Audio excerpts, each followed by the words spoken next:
This place is built on history. And the Donahue family name is back in victory lane. It's those kind of moments and this kind of action. Wow, just when you thought the Gates Cup boys had it wrapped up. That combined for sports car racing of the highest order. It's a fair fight. Oh, the 6 car gets turned around. Oh, that was tight. Now throw into the mix 2 Grand Am rookies. Controversial characters Kyle Busch and Scott Speed are expected to be part of the fireworks on this 4th of July special event.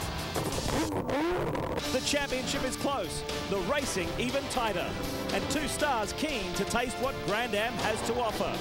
The Rolex Sports Car Series gets wild next on Speed.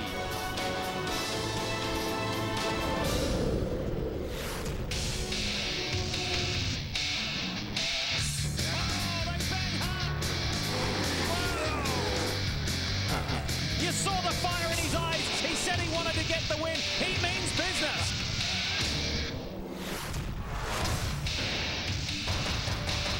It's always exciting to be at the World Center of Racing, but today even more so as Grand Am shares the track with NASCAR on a day where fireworks is exactly what we want.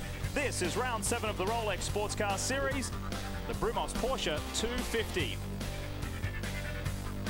And this, just a few moments ago, is 15-time NASCAR Sprint Cup race winner Kyle Busch climbing aboard the 02. That's right, the 02 Waste Management Lexus-powered Riley for Chip Ganassi Racing with Felix Sabates. Yes, a crossover of teams. We've got a lot more to talk about there with that. As we say hi everyone, Lee Diffie along with Calvin Fish and Dorsey Schrader. We all say happy Independence Day.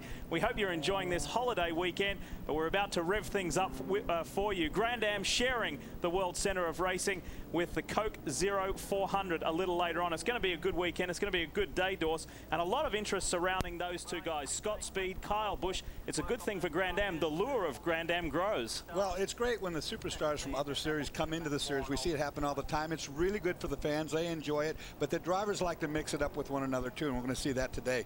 And you got to wonder, are they testing right now for next year's 24 Hours Daytona?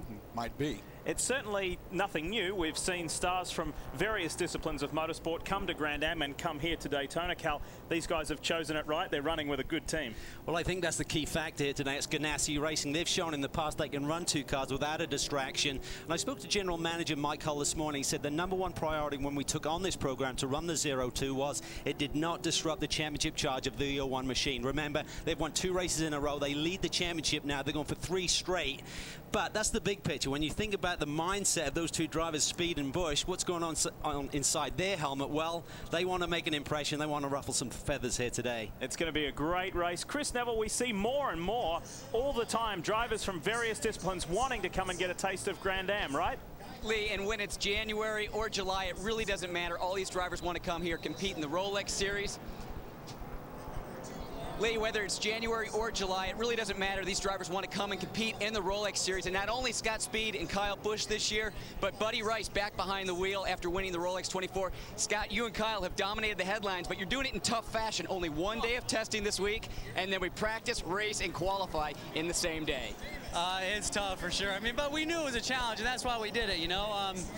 Obviously, having the little track time here was tough just to learn the track. So we're definitely a lot further along than we were when we got here, and I'm sure after the race we'll be all feeling comfortable, but just enjoying the whole experience. I mean, Waste Management was awesome to come on board and help both of us out. You know, we're good buddies, and it's a great opportunity for both of us. Well, Kyle Busch and Scott Speed are going to be able to add their names to that long list of Sprint Cup drivers competing in the Rolex Series.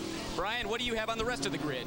Well, you talked to a couple of the stars that are competing today on the first-time basis, but what about the stars who compete regularly? Scott Pruitt, Memo Rojas on the pole again. They lead the championship. They took it over a couple of races ago. But don't forget the GT class, guys. The guys at Farnbacher Lowell, Dirk Werner, Lee Keen, they lead the championship. 3 of the last 4 races, they have been victorious, and they start on the front row yet again today. But does anybody have anything for the Mazda? Remember, in the Rolex Series, Daytona prototypes and GT on the track all at one time. Really looking forward to this one. So too a Speed Source. They qualified well. So too did the Telmex Lexus Riley for Chip Ganassi Racing. Memo Rojas did it once again. The starting grid is rolling through at the top of your screen right now. We need to get down to some details and show you the race analysis. Pretty much the same as always. As Brian mentioned, two classes of racing, two classes of cars on the track at the one time. But Cal, the key point to note there is at the bottom of that graphic. Well, this is a shorter race, 70 laps max, 2 hours 20 minutes max, and if we go green it could run about 2 hours plus a couple of pit stops. So strategy will be a key part today. You could see teams actually pit very early in this race and then make it on one more stop. So cars are rolling, as you can see here at Daytona International Speedway. We're not too far from going racing. First up though, let's take a closer look at the Pirelli track map. Well, here we look at it, Daytona International Speedway. They certainly sing along these high banks here, about 195 miles an hour as they start to get onto the brakes for that first hairpin. Now, through this infield here, it's going to be very slick today with these warm conditions. The key is going to be getting traction down out of these tight hairpin turns. But also, you've got to get up onto the banking there. Turn 6, that's the critical corner, Dorsey, because that'll affect your terminal speed around the high banks. And, of course, Daytona is known for its banking, some 31 degrees here. Watch for some heavy braking right in this area. We see action there all the time. Down that front straightaway, Calvin, 18 degrees. You're on that banking for 53 seconds out of your lap. And let's wind back the clock 12 months ago. It was these two teams, these two cars, drag racing to the line.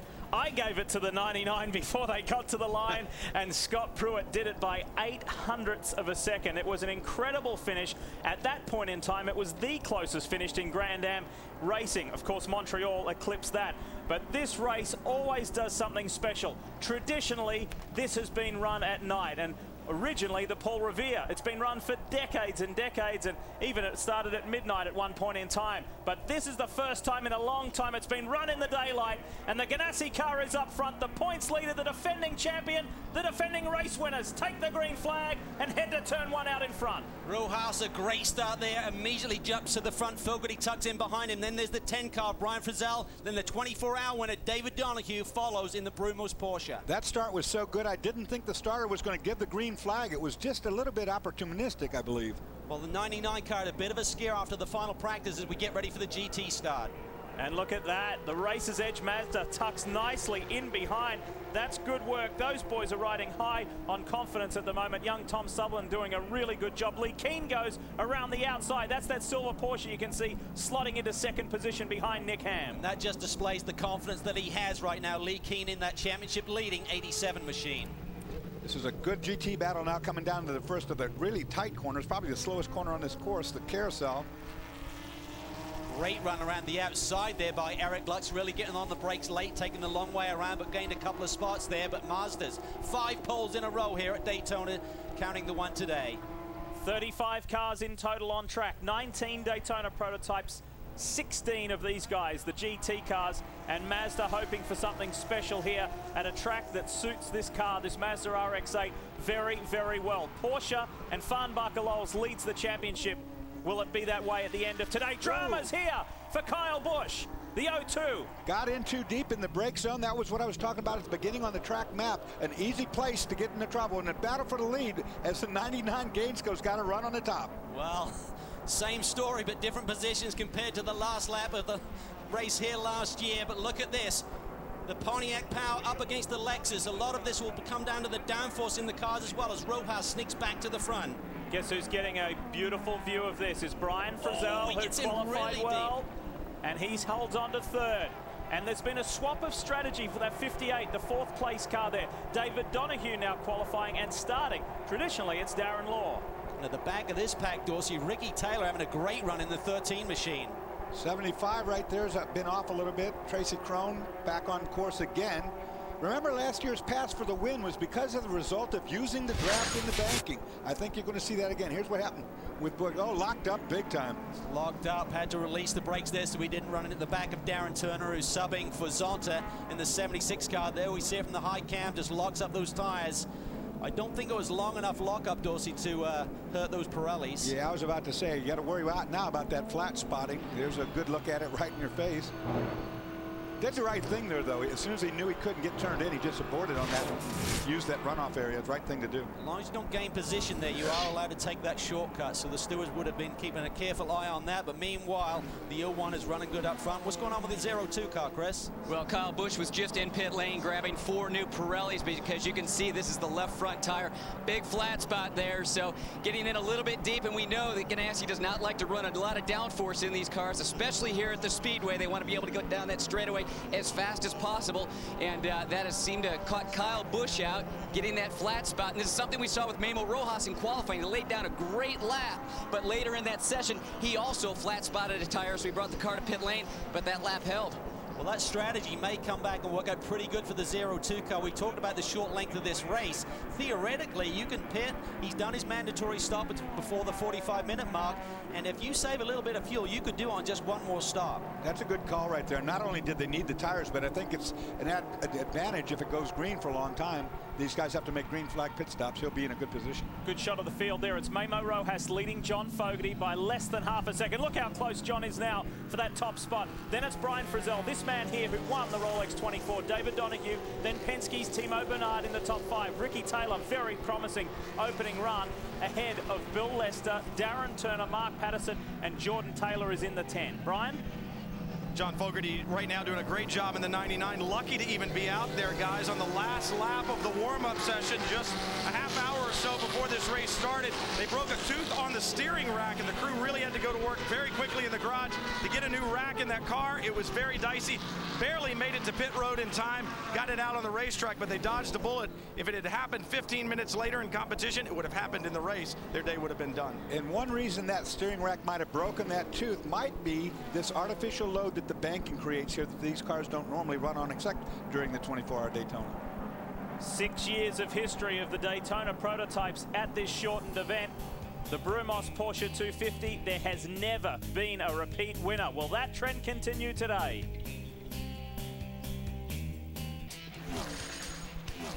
Speed's coverage of the Rolex Sports Car Series is presented on Speed by Rolex. A crown for every achievement. And brought to you in part by Pirelli.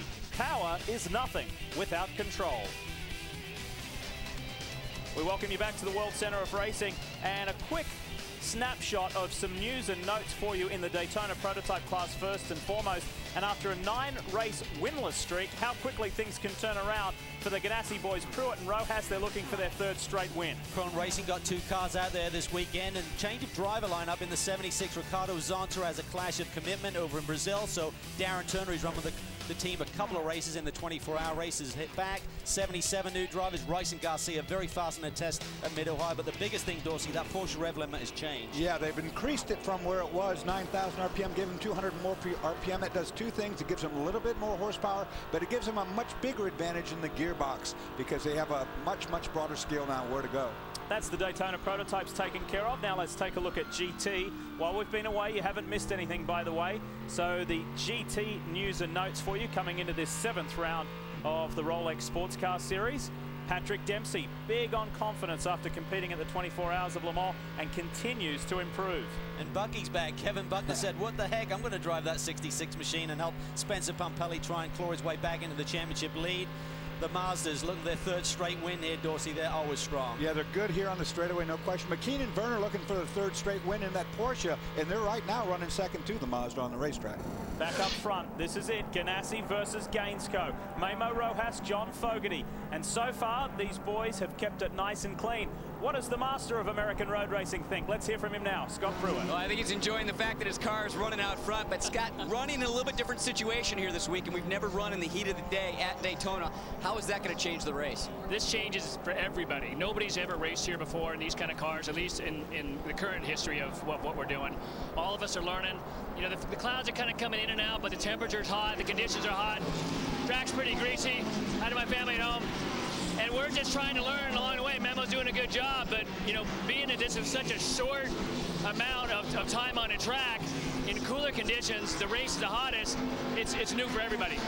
With as slick as the track has been, what types of things have you been doing to the car to trying to get it stick to the road? Anything we can find. I mean, fortunately the Pirellis have been good, they've been consistent, but just trying to find that grip has been difficult. We run soft. We're trying not to put any aero in it. In fact, I talked to the guys about, hey, can we put some wing in it? They say, oh, no, I don't think so. So basically just soften it off, work on the shocks, work on the bars. Well, guys, since it is Daytona, we've got a lot of Cup drivers down here. Juan Pablo Montoya just showed up to show his team a little bit of support. Juan, you see the two other drivers in the O2 car this week, and you starting to feel like, hey, guys, what about me?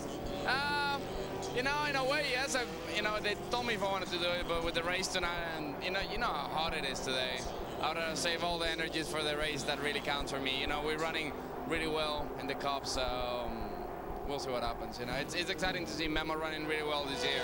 Pretty exciting for them, and you know, as always, the Ganassi cars up front is cool to see. Quite a few drivers say they want to run Watkins Glen in the Rolex race. Any chance we'll see you behind the wheel there? They haven't asked me yet. There's dramas for the 58 Brumos Porsche. David Donahue is in trouble. Coming down the back stretch towards the bus stop, and there you have it.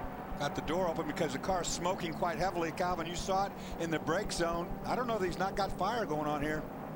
This is a disaster. I mean, these are the boys that had the championship lead through the first two rounds, and now it looks like their day is done. Smoke in the cockpit. David is bailing. Yeah, that could have been an engine failure. I'm not sure. It sure went up big, and you can see David's guarding. He's getting himself out of the harm's way. Yeah, that smoke was getting to him, as you could see. He had to get the door open and pull it off course as fast as possible.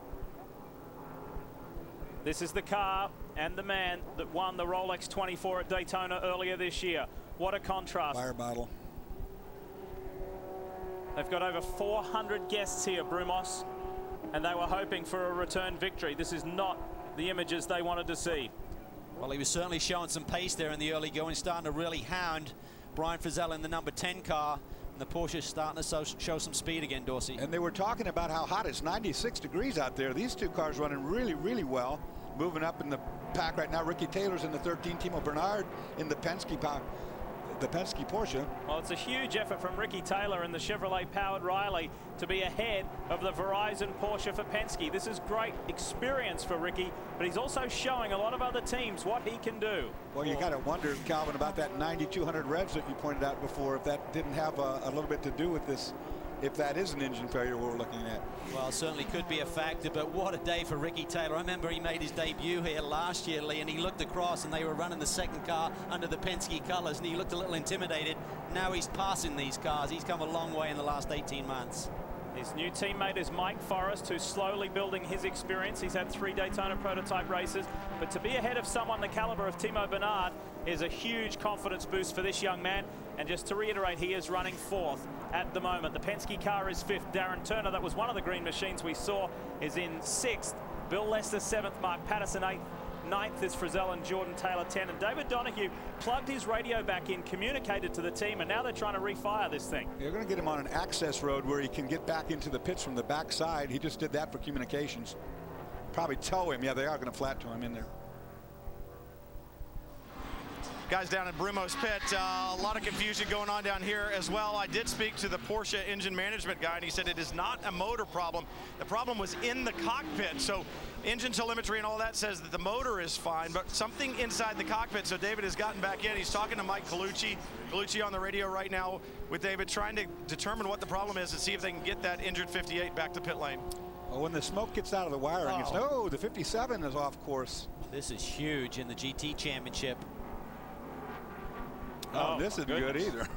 That's not good for Darren Turner. Well, he's backed it into something, it looks like. Take that wing off like that, and a little bodywork damage at the back of the Krone car. We saw them park this car earlier this season with similar damage to the rear wings. It was obviously a lengthy change on the Lola. Meanwhile, up front, look at Fogarty starting to put the pressure on.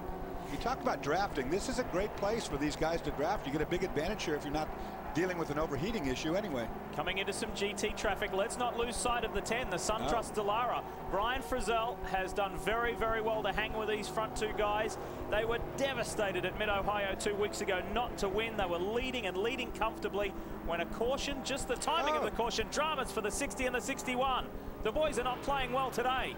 There is drama everywhere here at Daytona. And that again is in the braking for the bus stop with the chicane off the back straightaway.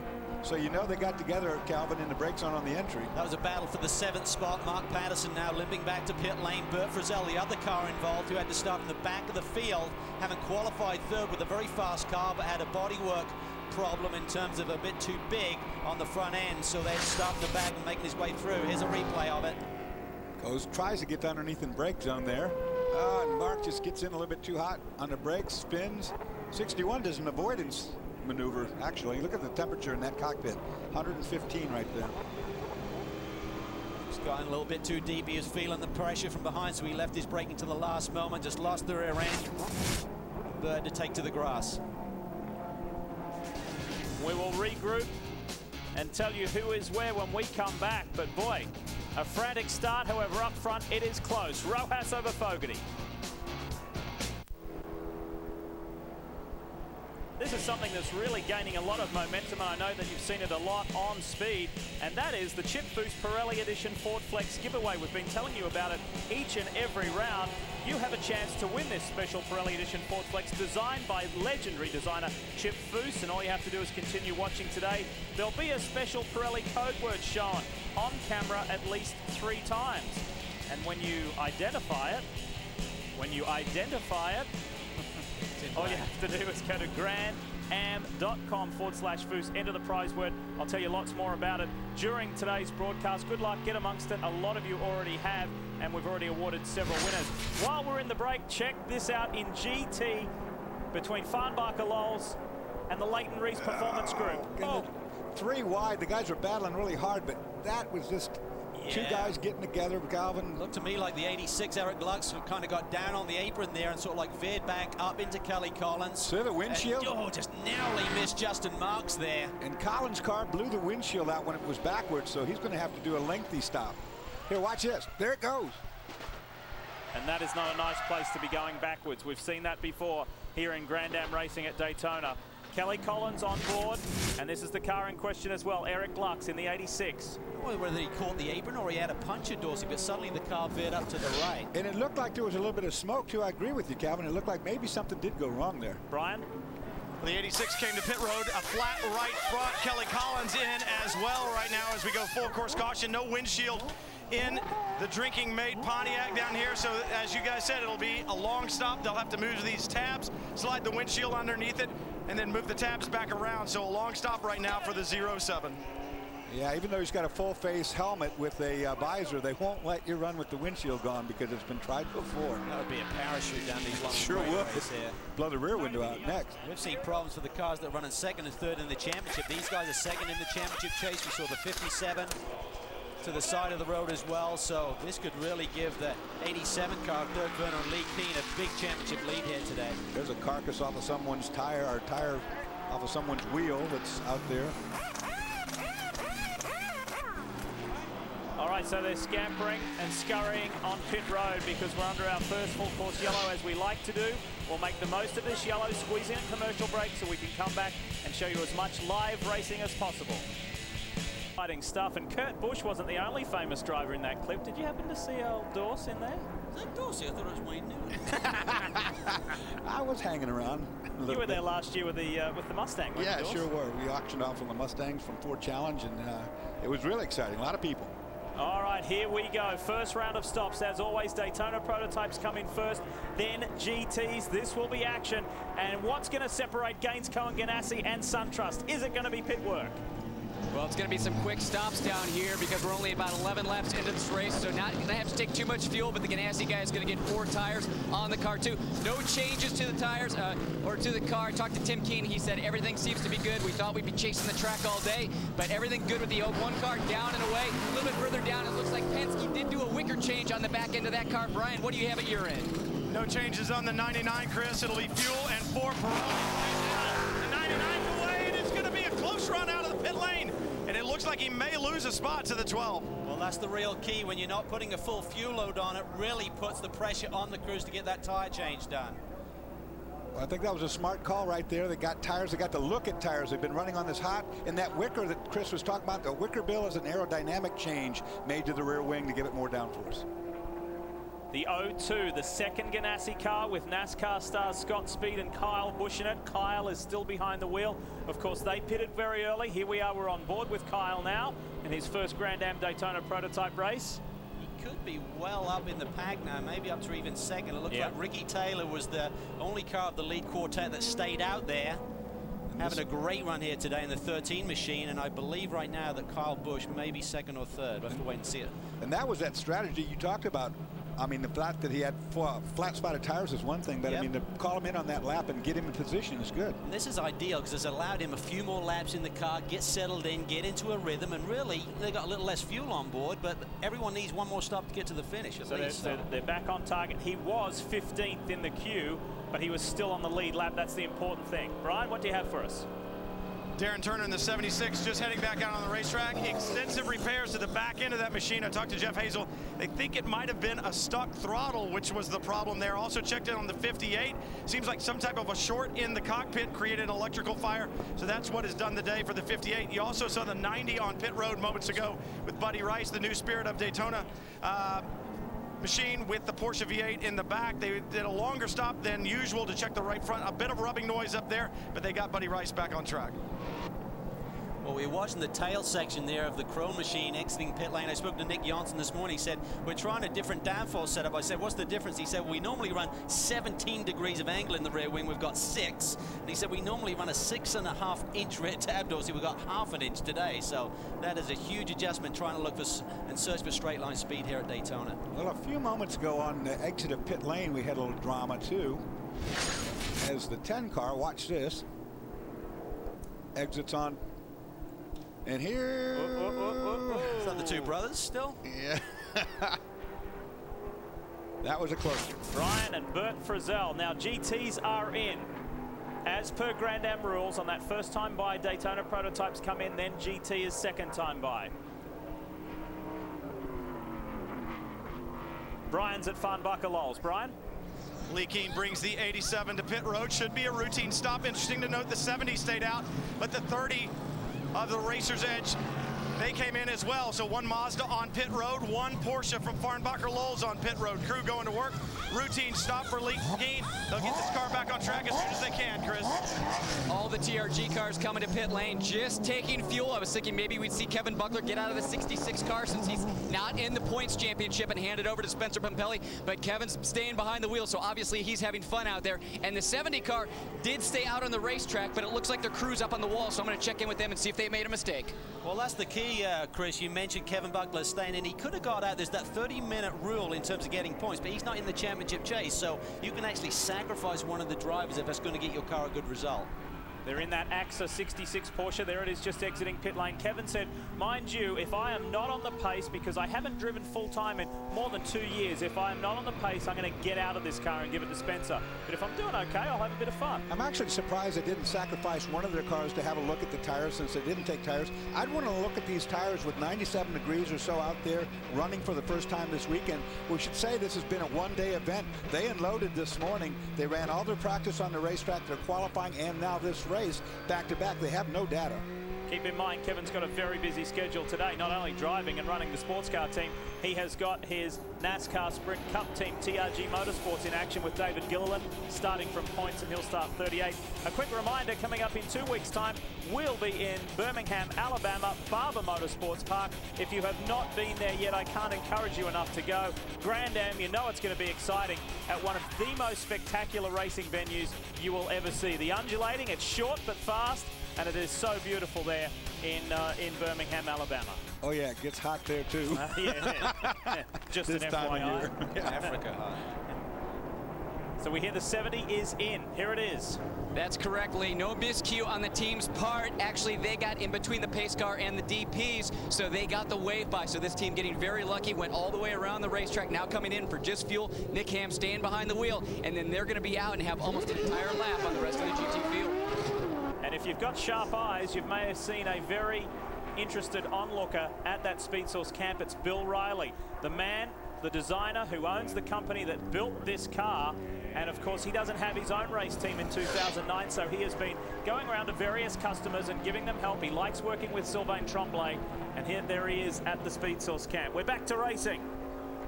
And the top 5 cars in this race right now have not made a pit stop. Kyle Busch is back in 6th. He's the first of the cars that have made their stop. So in front of him, those 5 cars within the next 10 minutes or so will need to make their first stop of the day.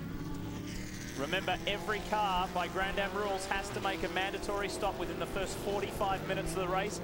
Every driver has to complete 30 minutes if you want championship points. Dorsey, you remember what it was like to be a young driver. How must Ricky Taylor feel leading this motor race? Well, that'll pump him up. There's no question about that. What he wants is another yellow to come out now so he can get that pit stop done. Probably won't happen, though. This race doesn't usually have a lot of yellows. Look at John Pugh now up to 2nd. This car had a massive off in one of the earlier practice sessions today. The Shank boys worked tirelessly to get this car on the grid. John Pugh had a spin there. Did he get nudged by JC as they ended up onto the banking? Well, we did make contact with him, and that's a good thing. Like you said, they replaced the whole front end and the left side of this car right before this race started. Now he's having trouble with refiring it. That's a flame out the back, no problem there. Mike Shank Racing cannot catch a break right now. They really can't. Ohio was devastating. Local race, and here we see it in the braking zone. Turns in. Oh yeah, a little bump right there. I knew JC was close. He wanted to go, and John was kind of waiting to get on the power. That's a slippery corner, Calvin, as you know. There's no downforce on the car right there at all. It's flat. You're not back up on the bank yet. Remember, these cars stayed out, so they probably have a little bit of pickup on the tires. When you stay out on the warm Pirellis, you're going to get more pickup as you're trying to clean those off as we get back to green flag. There is the lead margin. Ricky Taylor in the Lennox. Bayer Racing. Chevy Riley slicing through the traffic, and it's not just traffic, it's past one of its key competitors, the 99 by the 12, Gainsco over Penske, and that was a nice move there by John Fogarty over Timo Bernard. Yeah, JC is going to get a stop and go for that contact with the 6 for avoidable contact there, so that will hurt their day. They had a very fast car here. Memo Rojas just tiptoeing through there. That's the second slipperiest corner on the racetrack, if not the slipperiest. And another corner that you're so slow, there's no downforce, no mechanical grip in that corner. Got to have patience. About 140 miles an hour there as they sweep through the kink on the infield up to about 150, then back down on the brakes. All the way down to about 55 miles an hour minimum speed through that hairpin, and then power down. You've got to manage these tires. It is hot out there today. So you've got the Bayer Racing car leading the way from the Brumos Porsche, but we know this car we're looking at is going to come to pit road. So we're riding with Mark Patterson, who will be elevated to 2nd, and he has got Kyle Busch immediately behind him, then Memo Rojas. Here they come.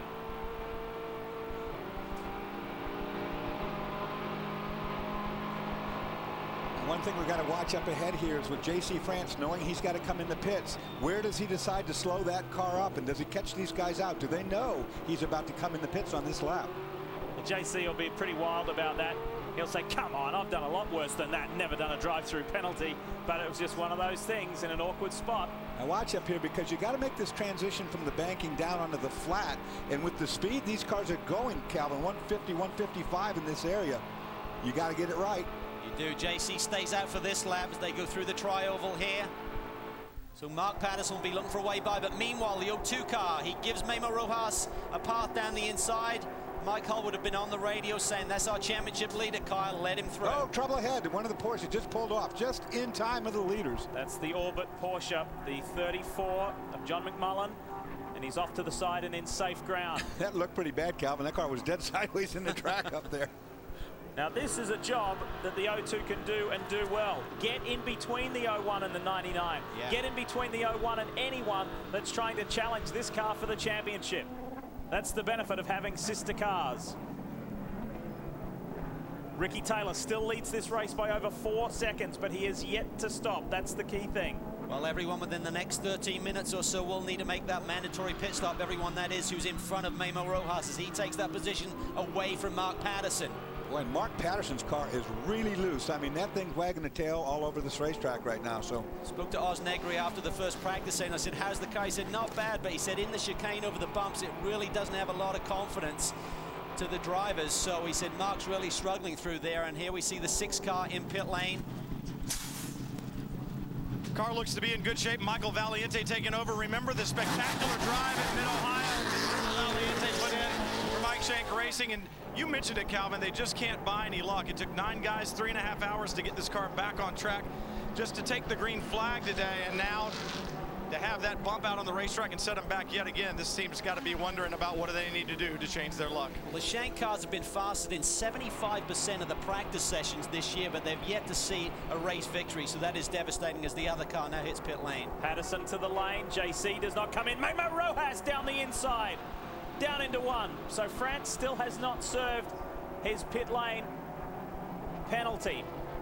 Will we see it next time by? He's got another car to buy some time to hold John Fogarty up. And what's happened to the 0-2? It was right there a moment ago. Talk about exciting racing. I need to remind you about the Built Ford Tough 225 live from Kentucky. That's the NASCAR Camping World Truck Series. It's a little later this month in 2 weeks' time. July 18, of course, Ron Hornaday on a real roll at the moment. Won the most recent race and currently leads the championship. We welcome you back to Daytona International Speedway, and you're watching Grand Am live on Speed, the Rolex Sports Car Series, sharing the World Center of Racing with NASCAR Sprint Cup, and of course later this evening the Coke Zero 400. How about this young man who goes to the University of Central Florida, the son of 2-time World Sports Car Champion Wayne Taylor, the same Wayne Taylor that owns SunTrust Racing. This is his eldest son, and Ricky Taylor leads the race. However, he must perform his mandatory pit stop within the next 8 minutes, 20 seconds. You know, he's doing what he's got to do right now. He's running down some really fast laps, trying to get as much of a lead as he can, because he knows he's going to have to stop regardless. The other guys have made their stop, so he's just trying to gap himself and get what he can get. Well, he's about a second off the pace of Memo Rojas, the fastest car out there right now, but nonetheless doing a tremendous job, and the Bio Racing Group have to be ecstatic with the job that they've done here today. They said at Ohio they really struggled, lost a lot of track time with the rainy conditions, but when they come back to a track that they know, like this one now, they have a notebook to work from. Let's talk GT for a moment. Nick Hatton leads the way over Eric Lux. There's a big margin between those two cars, and the 67 of Justin Marks is in third. So it's Mazda, Porsche, make it another Porsche with Lee Keen in fourth, and Patrick Dempsey in the Dempsey Racing Mazda is running in the top 5. Here are the two Farnbacher Lowe's Porsches. Not quite close enough to get a huge draft effect. I mean, you really want to be tucked up underneath a guy if you can be. One thing I saw with Nick Ham, though, like when he went through that chicane and came up on the banking, he kept it to the bottom lane to run the bottom way around, which is a shorter distance. That's smart for these guys. They don't need all this big racetrack with those cars in the grip they have. As long as not binding up, as you know, Dorsey, as long as the car runs free through there and you don't feel any RPM scrub through there, that's the way to go. Shorten this racetrack in the lower horsepower GT cars, comparatively speaking, to the faster Daytona prototypes. But this is Lee King going to try and make a move here on Eric Lux. He will give him the road there. I mean, this is the championship leader. They're going to work and play nice together. Yep. They've won races together before. Now they're in separate cars, of course. That was just a setup, complete, easy. Come on by, no problem. Let's use each other as a drafting partner and get going up front. Wasn't that long ago, Dorse, that you and Calvin and I were talking at the top of one of our shows saying, what's going on with Porsche? What's happened to Porsche in Grand Am GT racing? How things can turn around, because including this year's Rolex 24, Porsche has led more than 70% of the laps in this year's Grand Am GT Championship. And here's a terrific scrap between Justin Marks, and then you got Dr. Jim Lowe, and then Patrick Dempsey in behind him. They're all scrapping it out. Good to see the J-Lo car back. It might be the last time we see it this year. It's not in running for position right now, but there's some big plans. There's some big hopes for that team next year. It may be expanding and in for a full Rolex season. So we wish J-Lo Racing and Dr. Jim all the best. Comes Patrick Dempsey. He's got to be smooth here, got to be patient. Joe Fox will be on the radio giving him the information. That's the key. He's got to tell him, listen, that is not a car for position in front of you. Take your time, make a smart move.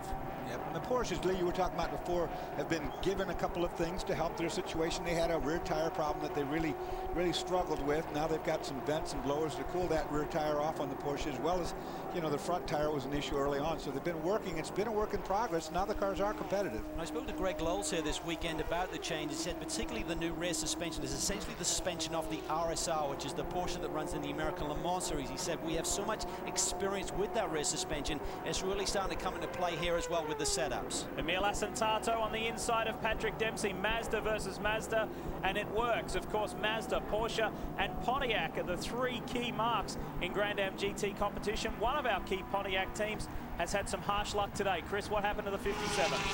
Yeah, Lee, Daytona typically isn't a strong Pontiac track, but with a new LS6 motor under the hood, we saw a lot of speed out of the 57 car in practice and qualifying, Robin. However, right now, Andrew Davis out of the fight. What happened with the 57? Well, Andrew was, the car was running pretty hot when he was running up front there behind the Mazda. And we got past the Mazda and looked like the temperature had stabilized for a little while. And then all of a sudden it just went super hot on the water. And he shut the car off in the infield and the engine started to tighten up. Well, it turns out we've done the head gasket. We don't know whether that's like cause or effect, but anyway, the engine started to tighten and we've had to retire the car. So very disappointed, really. The car showed good performance at Daytona for the first time, and obviously we were hoping for a good race, but unfortunately not to be today. Well, tough day for these guys, but they're already looking at 2010, and Mike Johnson was sharing with me that the team is looking at the Camaro body for next year. Actually, they're already starting to work on the design of that body with Pratt & Miller. It's going to be a joint effort, and John Stevenson excited about trying to get that GM brand to the racetrack. So that's the update on GT that everybody's still chasing. The Castrol Syntec Mazda RX-8. Here is the new Spirit of Daytona Coyote. We'll tell you more about that when we come back. You're watching the Brumos Porsche 250 live on Speed. And our race leader is in the lane finally. This is in accordance with Grand Am rules. Every car must stop within the first 45 minutes of the race, and he did it with 1 minute to spare. This is Ricky Taylor for Bayer Racing. And a really good, strong, positive run. His teammate Mike Forrest leaps the wall, and Chris is there.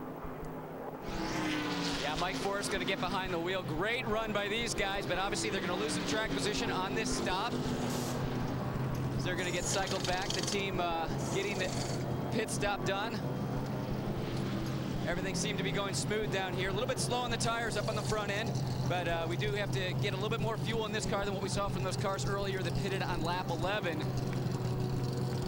And I don't think these guys are going to be able to go the rest of the distance. Just looking at my clock, guys, it's about 1:10 to go in this race. So if we were to go green, I would imagine that car will probably have to come back to pit lane. Yeah, I agree, Chris. I think they'll be about 10 laps shy on me, and that will make it to the finish without a lot of help with yellow. But there you see it, Team Chevy. Mike Forrest very excited about this program. He's actually going to take the car down and do a test at Sebring after this race just to get a bit more mileage, and that will really help that team out as well, but showing great form. We welcome back to the series Ryan Dial. He's running in that 45, the red, black and white car tucked in behind the 10 of Brian Frizzell. The Scotsman is back in Grand Am, hopefully for the remainder of the season. Team with Bill Lester in this Dynon BMW powered Riley, and he is delighted to be back and running very strong. He's fourth at the moment.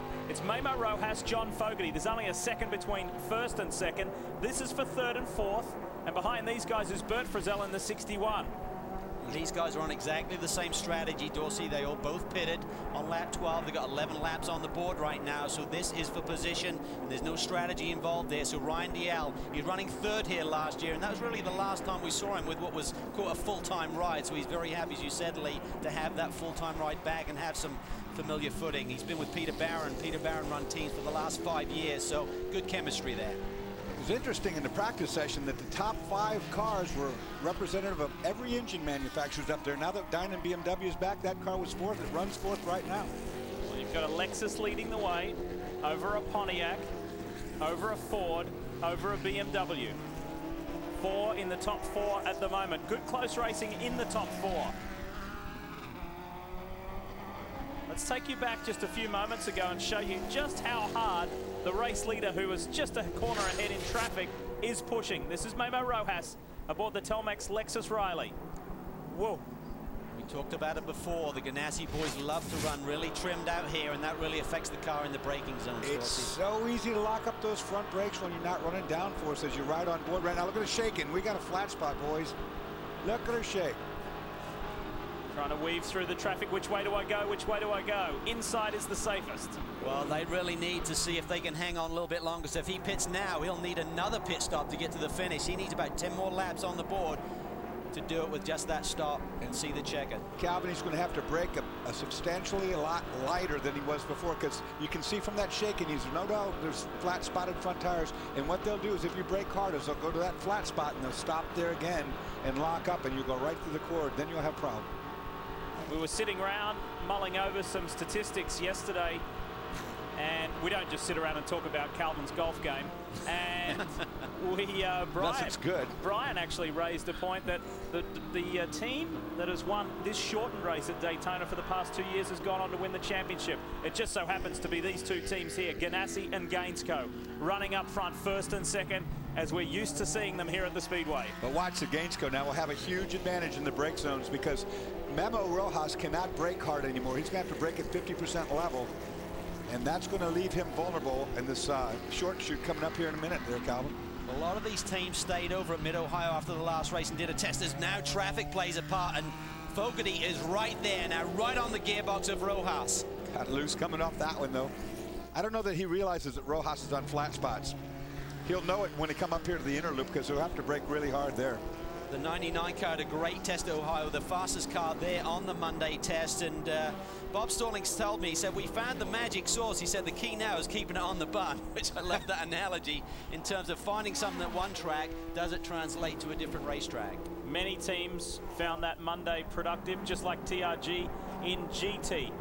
At the moment, their best car is a little further down the order. Kevin Buckler is about 6th or 7th in class at the moment. Nick Ham still leads GT over Lee Keen and Eric Lux at the moment. I take it back, best TRG car is Justin Marks, 4th in class. It's Rojas, this man here, Fogarty, Frizzell, Dial, Bert Frizzell, Timo Bernard in the Penske is running 6th at the moment, and he is the best of the Porsche-powered Daytona prototypes out on track at the moment. I think John Fogarty by now knows he's got an advantage in braking. Watch this down in turn 1. I think he'll try to take advantage of the fact that the 0-1 can't brake at full capacity any longer. That last third of the straightaway, the 01 machine certainly stretches it out there. You see Rojas having to be a little bit tentative down there into turn 1, and the 99 car is certainly stronger there. Updating you on Kyle Busch, he's doing a good job, he's doing a respectable job. Last time round, a 1:45.92. He was quicker than Timo Bernard in front of him with a 1:46.29, so he is setting respectable lap times. That's a great performance, but I have to wonder what is up with the 12 car. Everyone sort of like shook their head when the Porsche got the RPMs back and said, you know what, this car is going to win here today. Well, right now they're running 6th and they don't have the pace of the leaders. I agree with you totally, Calvin. I thought this was the car to beat here. Chris? Well, guys, I was talking to the drivers earlier, and they were definitely excited about the speed that they've gotten back on the motor side, but it's really changed the setup on the car, and they were struggling to find a good setup, not only with the more torque that they have, but also the very slippery racetrack. We saw that wicker change earlier. Timo asking for a little bit less downforce at the rear end of the car, so at least he's getting off the corner well. Romain said the car seems to be handling well. However, right now with that wicker change, he's running out of gear on the front straightaway. So what that means is the car is getting into the rev limiter before he needs to get into the brake zone, so not getting as much speed out of that Porsche as they could down the straightaways. And I just checked in with the 01, Tim Keen, saying that the flat spot on that car isn't all that bad. Mamo should be able to continue to drive it, so don't plan on seeing the 01 come to pit lane. That's a great point about running out of gear, because we saw the 99 car just steam by those guys a few laps ago, and that would make sense. You suddenly just stall out, Dorsey. It was something I was thinking about earlier on, too, because these guys aren't used to drafting and getting that extra advantage. You know, you might need a taller gear than a couple hundred RPM more than what you would have normally run here. Isn't it fabulous to see these teams going blow for blow? This is one of the great rivalries in Grand Am sports car competition, Gainesco and Ganassi, and it is far from done.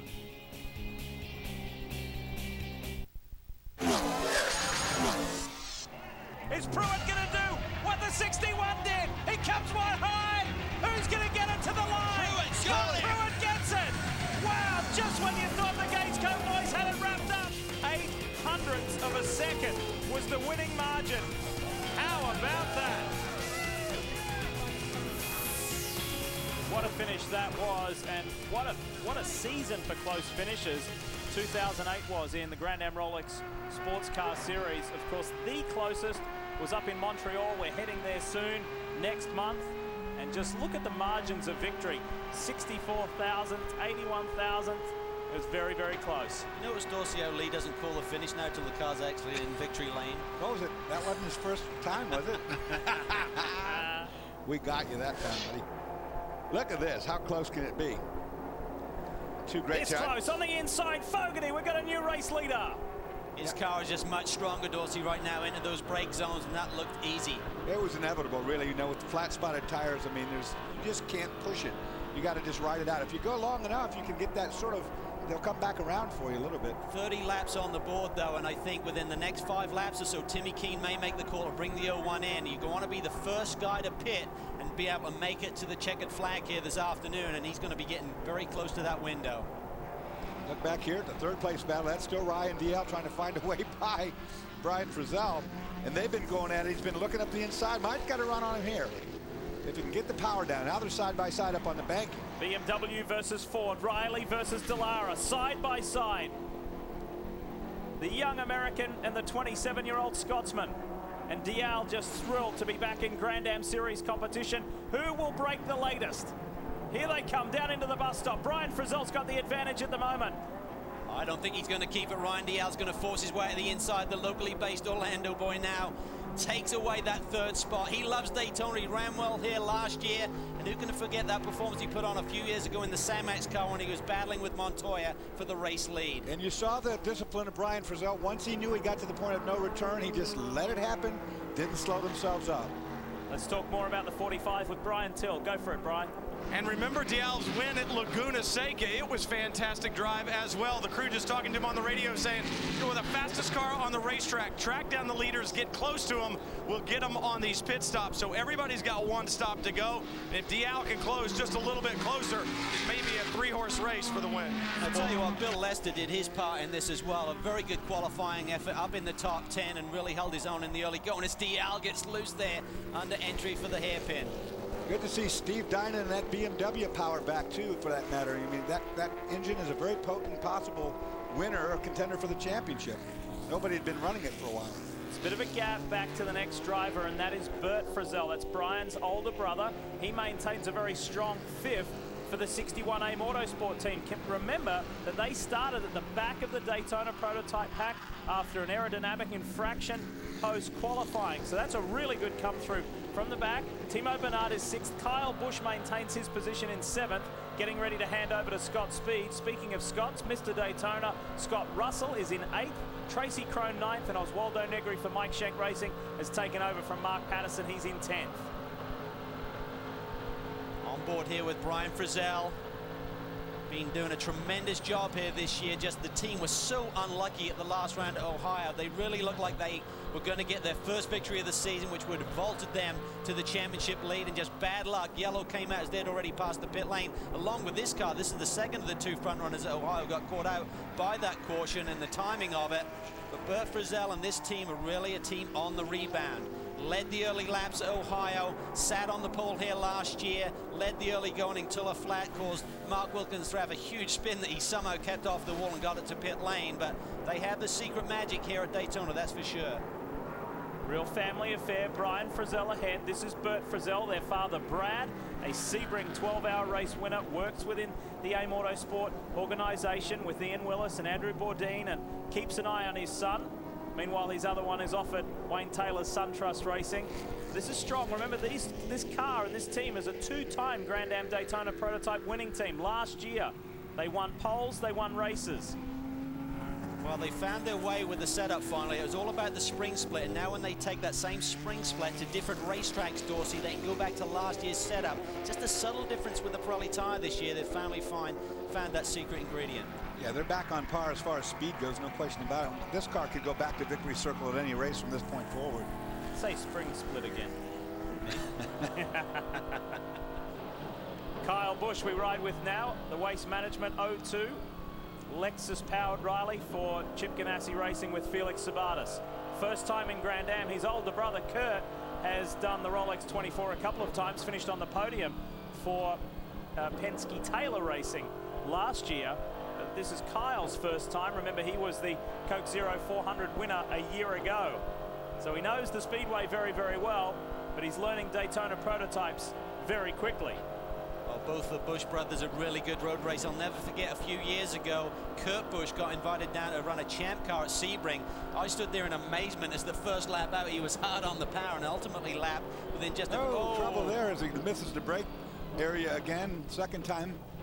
Doing the right thing, coming to a stop. Now I get going again, but he probably flat spotted tires. Probably come in now and get some. Well, he's getting close to the window, though. I mean, it worked out for him for his first stop. He's 33 laps in, close to being able to make it. If he pitted, might be tired. I think 35 is the lap they need to make it to. The brakes is one of the big differences between driving the car he's used to and this car. That sequential gearbox, you know, he's having to pull the gears back. It's completely different. The brakes on these cars are so much more efficient than what they are on a big car that he's used to. It's all about brake control and release. It's just not how fast can they stop this car. It's when he gets to that turn-in point, it seems like he's struggling a little bit with just releasing the pedal and letting that front end tuck in. Scott Speed is standing by. He will take over the wheel of the 02 Daytona prototype from Kyle Busch.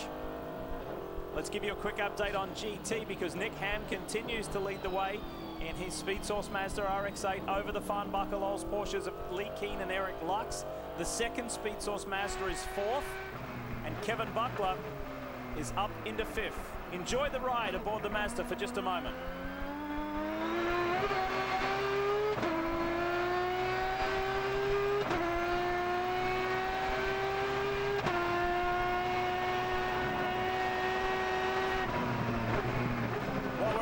Problems. We're going to puncture here. We're going to puncture for Rojas, the race leader. Was that lock-up, Dorsey? Did he go through to the courts? Yeah, I think he did, but he needs to get down off the banking. He's not doing himself any favors being up there. Get down on that flat, get off that racing surface right, you know, where he's at right now.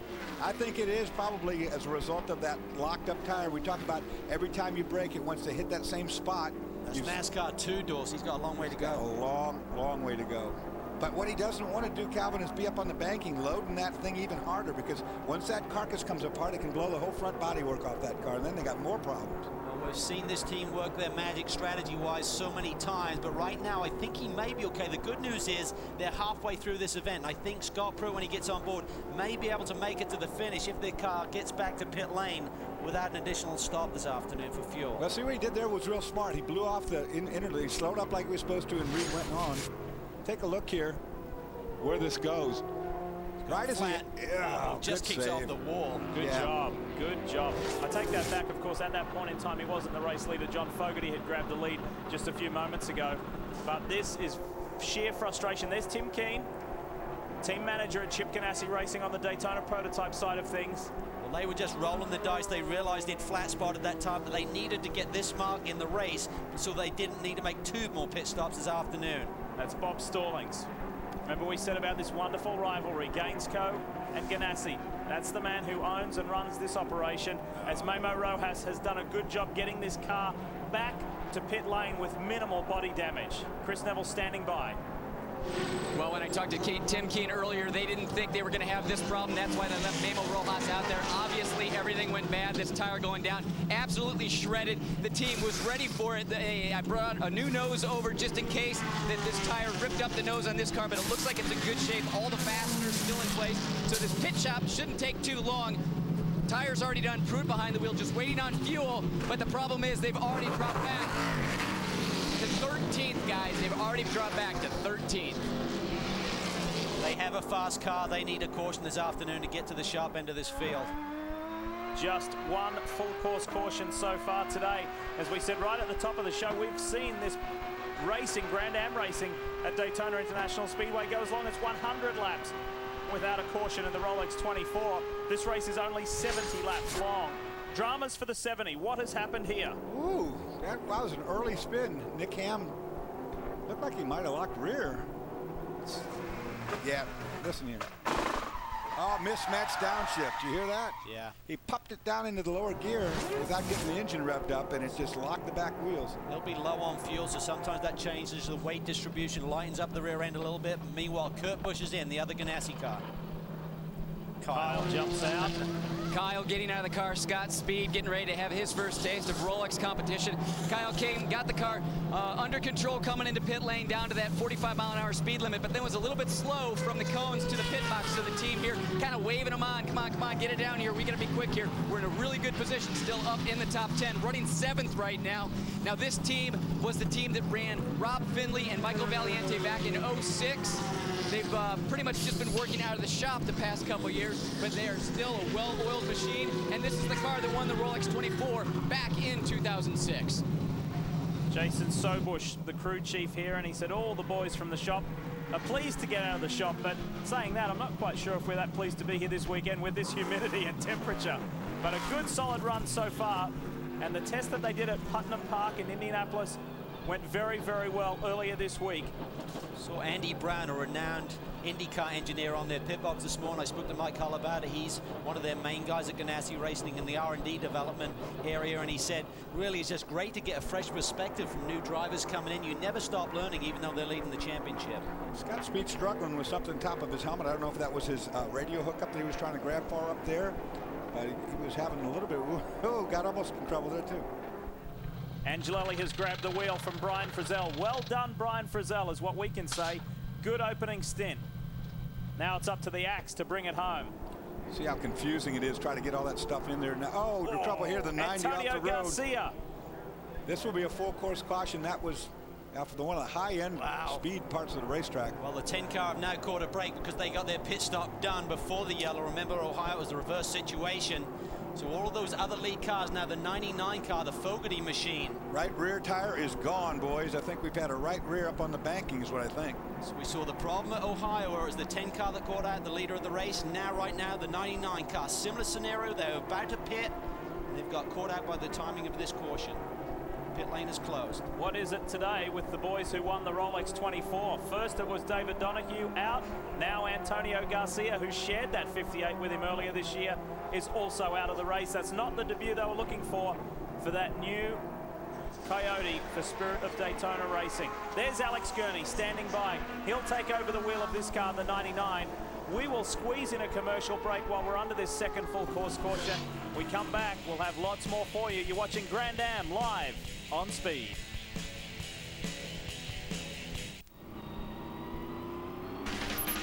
Now, if you have the need for gear, if you feel the need for gear, just hit the store at shopspeedtv.com. T-shirts, hats, jackets, plenty more. This is serious gear for serious fans. That's you, that's right. And the place to go is shopspeedtv.com. We welcome you back to Grand Am here on Speed. This is the Brumos Porsche 250. And just take a look at the thermometer on the right-hand side of the dash in the cockpit here with Oswaldo Negri Jr. for Mike Shank Racing. It's actually dropped 5 degrees from when they were running really hard before. They were up to 115, but we're behind the pace car. Full course caution is out. That's not good for the driver's psyche, Dawson. Just on my heart is getting in there. It's going to get hotter. Look at the damage on this car, boys. That's devastating because this team was so excited. The car tested really well at Ohio, just a few hundredths behind the fastest car on the track, the 99 that day, and really made big gains. Top 2 in the race. Here we go. 99.45. John Fogarty and Ryan Dial. Dial has already taken over from Bill Lester. However, the 99 Gainsco car needs to execute a driver change. Gurney is ready. So too's our Brian Till. John Fogarty right on the marks in the 99. He jumps out. Alex Gurney sliding behind the wheel. I had listened to the scanner a bit earlier. Fogarty talking about the car not turning in particularly well and having difficult time putting the power down. New tires may take care of that problem. Routine down here, Chris. Yeah, very quick stop by the Penske group. Still trying to get their driver buttoned up in here, so a little bit slow in the driver change. For the past few races, we've seen Timo back clean up on the 12 car, but now it's going to be Romain Dumont, and that's exactly what he wanted today. He wanted the shorter stint because of the heat. Earlier today, he was just having a very difficult time with the cockpit temperature, so he said, hey, I gotta try and hopefully do a little bit shorter stint. Well, that's exactly what he's going to get. Brian? Down on this end, the 99, Alex Gurney got everything gathered up, got out in front of the 12, so a reasonable pit stop for those guys, just making sure, taking the time to make sure everything was buttoned up. It's going to be the run to the checkered. But as you saw, the 12, the Penske, the Verizon Wireless Porsche got out ahead of Ryan Dial in the 45 machine. So Pretty swift work there for those boys in a position gain. The fight will take place on the track once we get going. Need to remind you about something interesting that's going on. It's been going on all year long. It is the Sunoco Driver Challenge. Now, when we return here to the World Center of Racing early next year for the 2010 Rolex 24, there'll be a driver here getting a bonus drive. Someone who's competing in either the British GT, British F3, Speed or Radical UK Cup. And whoever amasses the most points set against certain criteria throughout this season will get that bonus drive in a Daytona prototype. And here are your current points leaders. Well, there you see two guys tied at the top. And Dorsey, I keep looking for your name to crop up there. You're going to sneak over to Europe and get a ride in there somewhere? Nah, I don't think so. John Fogarty, hard work, but G did well. Just got some cold water as he climbed out of the car. John, great drive out there, and I know taking over the lead must have felt good. Yeah, you know, those guys were real quick down the straights once again, and I knew we were needing to get by them somewhere out on the racetrack if we wanted to have a shot at winning this thing. It looks like they ran into trouble, so in a sense it was all for naught, and I wrung myself out. But that was good pass. Memo and I were racing clean, so you know, it's good. We're Gainesco Auto Insurance cars in a great position. Alex, I think, is still in the lead. We had a pretty good stop, so I think that's it until the end of the race. Second half of the season coming up, and I don't know if you believe in omens, but the team that won this race the past 2 seasons has won the championship. You guys are out in front right now. Maybe that championship's coming back. Sounds like you're trying to jinx us. No, that's great. You know, it's a truncated season, a little bit shorter, halfway mark. Be great to get up there in the points again and get in command for the second half. So we're coming to a bunch of good tracks. It's great for the Gainesco team. Alex and I both love everything that's coming up, so we're looking good. Track conditions right now? It's miserable. You heard him, guys, miserable. I think on the track and in the cockpit as well. He's going to dive for some shade and some fluid, rehydrate and rest. Job well done for John Fogarty, but does the 99 have enough to get there? We'll find out. Still under caution here at Daytona, an appropriate time to remind you about the Chip Foose Pirelli Edition Ford Flex giveaway. Legendary designer Chip Foose doing some great work on this special Pirelli Edition Ford Flex. And if you would like a chance to win it, you've got to go to grand-am.com/Foose and enter the prize word to have a chance of winning. Did I say prize word? That's all you have to do. And people have done it. And we congratulate these winners already this year from VIR in New Jersey, Mazda Raceway, Laguna Seca, the Glen, and most recently, Jonathan Foster was our winner from Mid-Ohio. We've still got plenty of races to go this year, and everyone who is an individual round winner will be going to the season finale at Homestead Miami Speedway. We're ready to go racing again, and things are looking good for the SunTrust. Wayne Taylor Dallara out in front with Max Angelelli at the helm. What irony, when they had the bad luck at Ohio, they just got a little bit of a break here. Both they and the 61 car, who currently runs in third spot, had made their final pit stop and then caught the break with the pit lane being closed for the leaders. There's no doubt that the big teams, the big boys, get the lion's share of the limelight, but we love to heap praise on the smaller teams that get up front, like the 13, the Bayer racing car, that Lennox Chevy-powered Riley. Mike Forrest behind the wheel, that is legitimately in second place. Well, he's done a tremendous job. Contact back there sends one of the guys on a big really ride. loose there through the kink. The 40 car is off. That's Joe Foster behind the wheel, just trying to keep it together. Joe got hit. He got pushed sideways on that corner. Everybody got congested. One of those cars in that fray was Alex Gurney trying to find his way through. Cold tires, remember, for a lot of these cars. Well, Joe Foster had a great run going to Ohio, was up to third spot, and then got hit right there. The 60. Yeah, the 60. Oz. Got into it. There was a bunch of guys going for position. Take a look here. Yeah, Oz just went to the outside lane to go around that GT traffic, and Joe Foster wasn't cleared. So he was an innocent bystander there, keeps it together. He's playing Chicaneville with those wreckers down there, not good. Lucky boy, you're going fast there. You get that grass, well, there's a wreckers sitting down there. It doesn't look good. In GT, just to update you on the stops, that the 86 has got out very effectively. Wolf Hensler leads Dirk Werner, Sylvain Tremblay, the 70, the pole-sitting car, back in third. Race leader, though, Max Angelelli, and he's stretching his legs. They really want to be in this championship, in contention for this championship in 2009. They put so much into it. They had such a dreadful season as far as bad luck last year. You remember the transporter fire, losing all of their equipment, their car. Well, solid is lightning fast. This is an initiative from the company, SunTrust, to deliver everyday banking solutions. It's all about their mobile and online banking products. But I tell you what, this car is lightning fast today. Let's go down to the SunTrust camp. Chris? Lee, only 2 teams have led a lap at each of the events this year, the 01 car and the 10 car. Wayne, even though your team hasn't won this year, you've led a lap in all the events. That's got to make you feel pretty good. Well, it does, but it was feeling pretty good at the last race, and then we got caught out by, being in the wrong place at the wrong time. And, it's never over till it's over, so I'm not going to, I'm just going to watch and make sure Max gets all the information he needs, and he's going to drive as hard as he can. It was a tough break at Mid-Ohio with that yellow coming out, but today it kind of goes back the other way.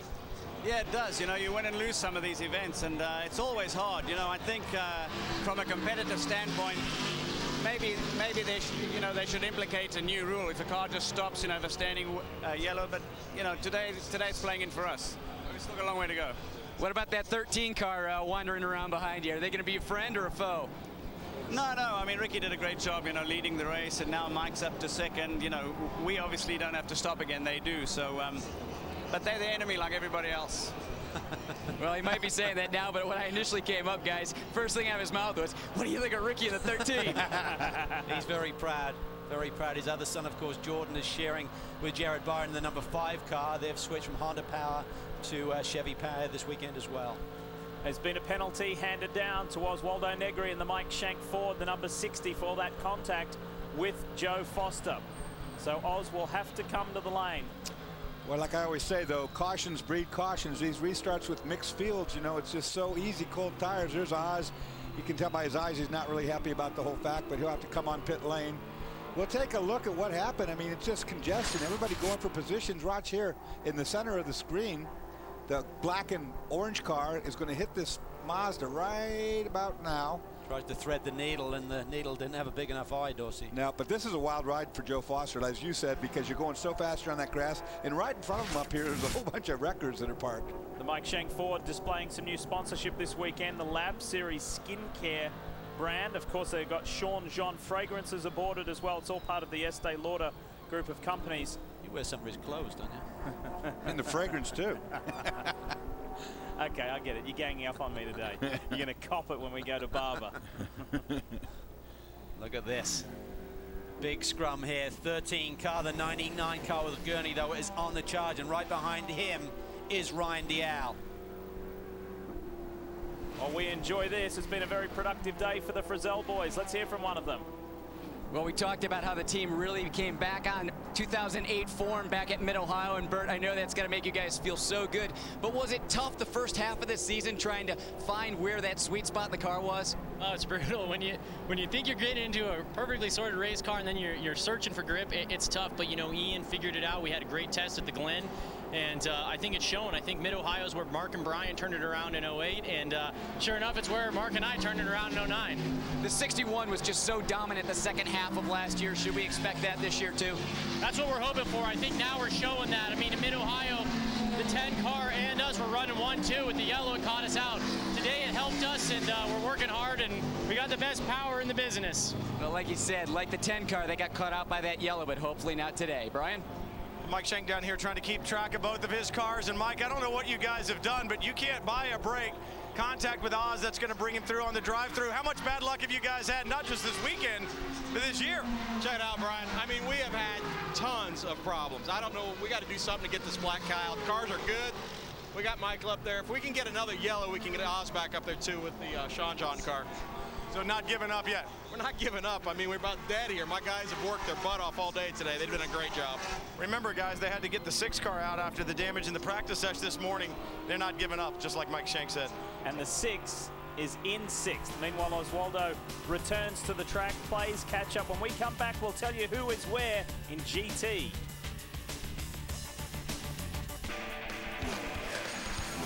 For those of you just joining us, this is what's happened in the race thus far. Kyle Busch making his Grand Am debut.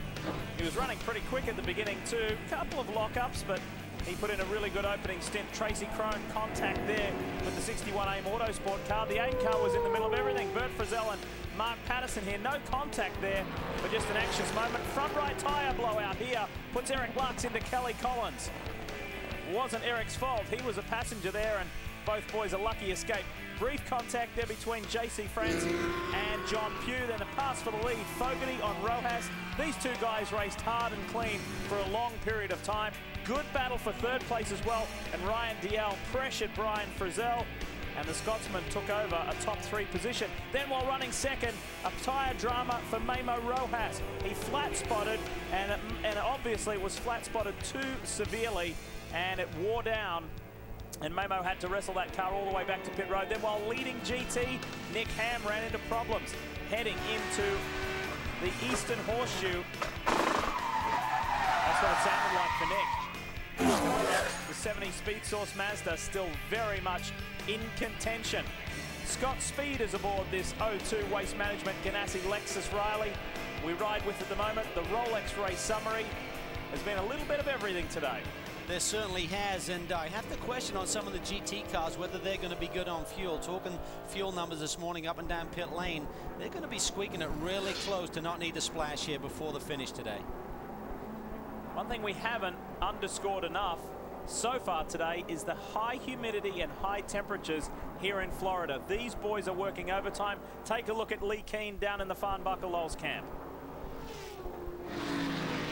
Lee Keane just climbed out of that 87, and Lee, you're looking lean and mean, and this heat doesn't seem to be bothering you quite so much.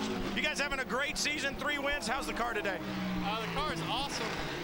One-day deal here, so everything moves really fast. Had a problem this morning in warm-up. Got 2 laps in practice, then 2 laps for qualifying, and then started the race. So so far, so good. We're in first. Dirk's in, and 70 cars fast, but Dirk, best as it gets right now, so if he can stay in front, we can win this thing, extend our championship lead. When you talk about the championship lead, 3 wins on the season, 3 wins in the last 4 races. You go to that second half with the lead. You guys thinking about the championship right now, or are you taking it race by race? Well, we didn't like Mid-Ohio because there's a lot of stuff to hit, and I've hit stuff there before.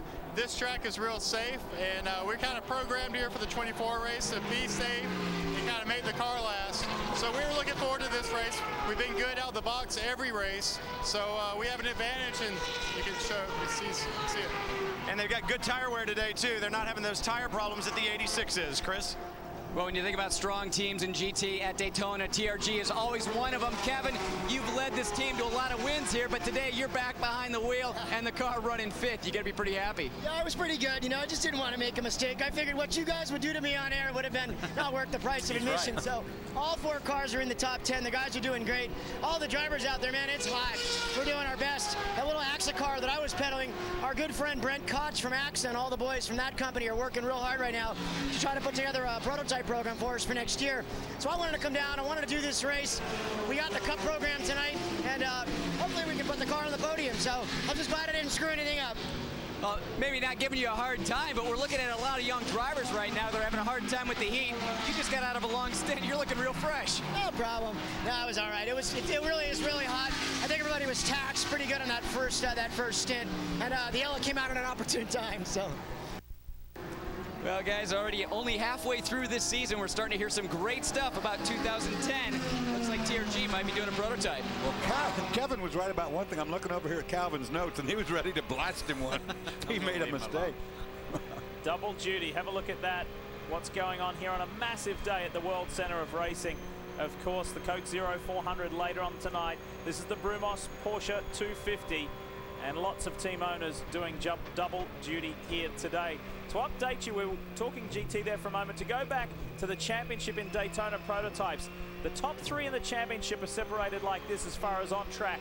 Angelelli, who is 3rd in the championship, is leading. He's got 7.5 seconds over Alex Gurney, who's 2nd in the championship. Where is the championship leader, Scott Pruitt? 58 seconds back in 13th place. Pruitt's going to need another caution to get back in this race. He really is. He has a lot of fast cars between he and the leader as well, so he needs a caution to really bunch everything back up, but no one's going to make it an easy path for him to get back to the front. They're going to take a hit in the points today. We may have that points as of now, yes. So the margin would be 11. That's how they stand right now. So that 11-point buffer between Pruitt, Rojas, Fogarty, Gurney, and then Angelelli, etc. We'll update that as we get closer to the end of this race to show you who is where. Can the 01 claw its way up? Chris?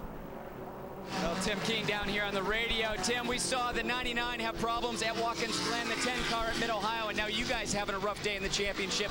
We get another caution. You guys going to be okay?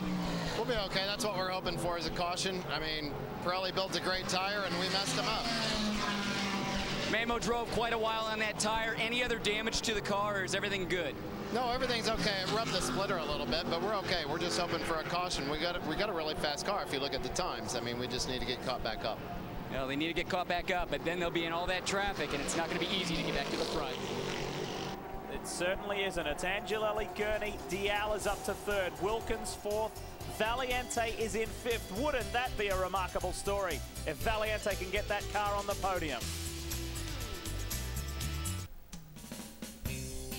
Each and every year before this event, the drivers and teams head down to Camp Boggy Creek.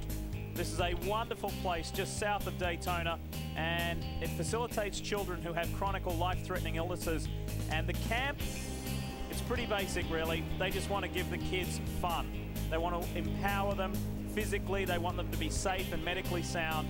They want to give them a memorable and exciting experience. Just get them back to being kids again. The drivers go down. They have a charity golf course. It's a competition that's run by the Frizzell brothers. They raise money for a very worthy cause, and it was again a good trip. I think they may switch it before the Rolex 24 next year to even get more drivers and people down there. Cal, you and I have been down there. It's a wonderful place.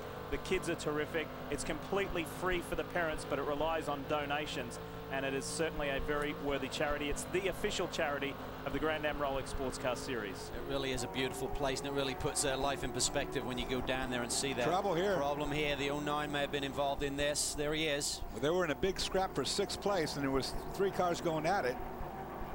This guy Cosmo was around backwards, and I don't think he's made contact with the tire barrier, but he gets it refired. Tough day for Spirit of Daytona. Lance Wilsey was in the 34 Porsche. Here you go, the 13, the 09, and the 12 have been battling. There wasn't enough room there. No, similar to the Oz Negri situation. Guy kind of threaded the hole there that wasn't big enough.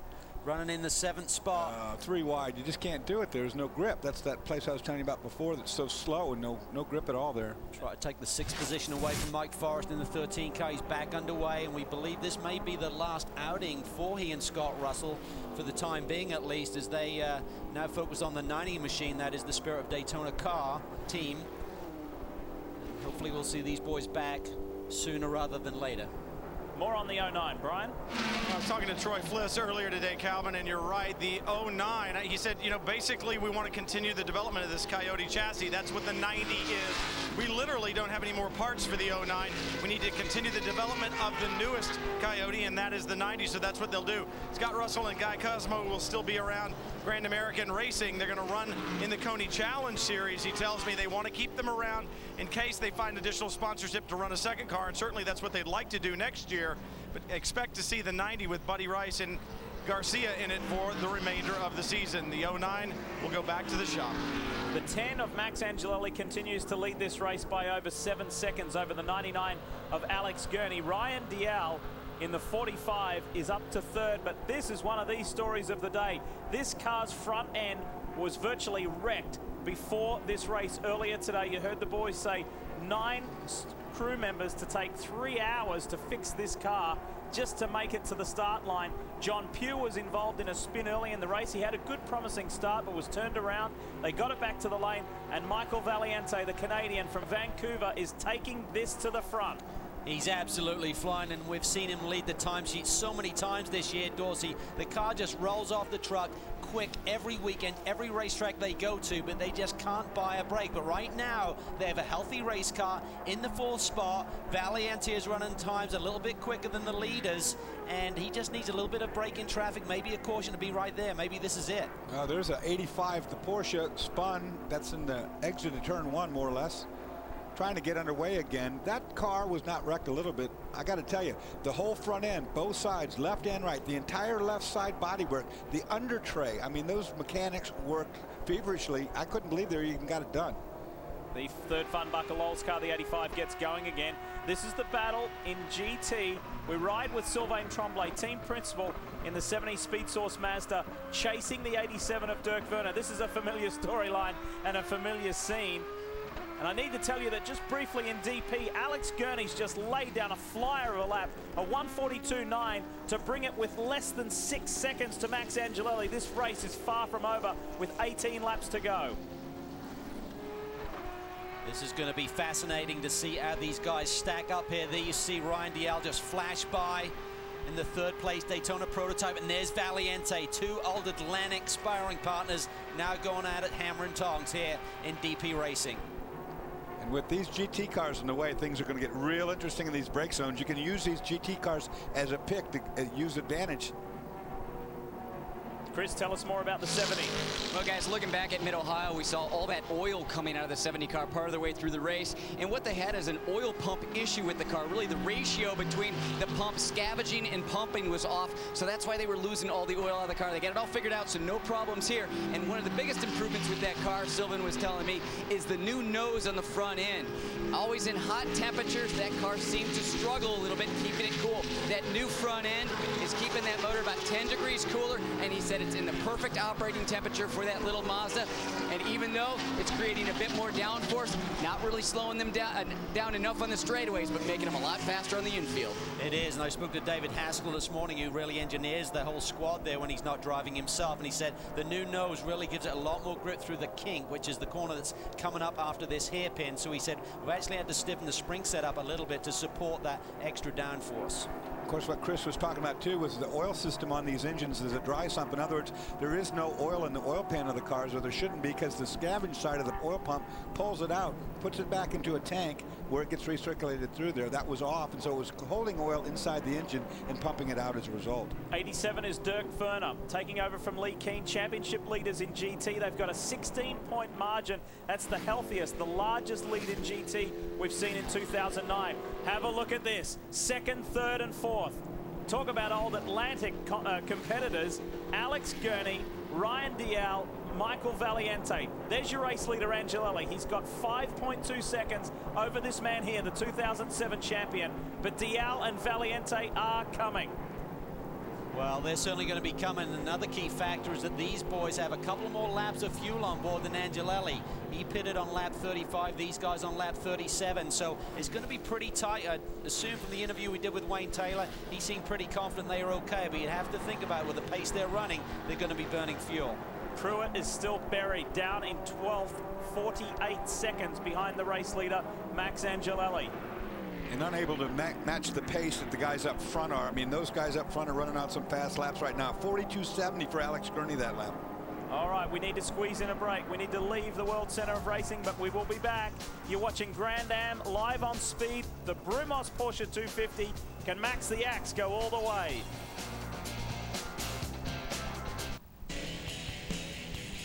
Put it on your places to visit. Daytona Beach. So many unique attractions, and we are looking to go down to the wire again here at the line. The beach, the track, it's all happening here this weekend. Independence Day weekend. It's all happening for this man here. He knows what it's about to win at the Speedway. Max Angelelli, his younger teammate, Brian Frizzell, did a wonderful job to qualify and his opening stint. Now all the pressure is mounting on Angelelli, and mounting it is. The lead has come from out over 7 seconds down to 3.4. Well, we heard the 99 car tell Alex Gurney go to the rich fuel setting, and since that time he's certainly dropped his lap time and has closed in on the leader. So they've got fuel to burn, and Gurney is using it. Boy, he just ran that lap of 43.15. Last lap before that, 42.70. He's a second a lap quicker right now than anybody out there. That is the fast car. Next car in the line is the 45 Orbit Racing BMW Riley of Ryan Dial and Bill Lester. They've only done 4 races this season. 3 of those 4 have been in the top 10, but nothing like this. Let's hear from the co-driver. Bill Lester standing down here as Ryan Dial out in the 45, running a great run, but you too had a good qualifying. Just seems like every time this car runs, it gets better and better. Last time out at Watkins Glen, your best finish of the season. Yeah, and we're going to do better today, I'm sure. But no, Ryan's come on board. He's been an asset to our program.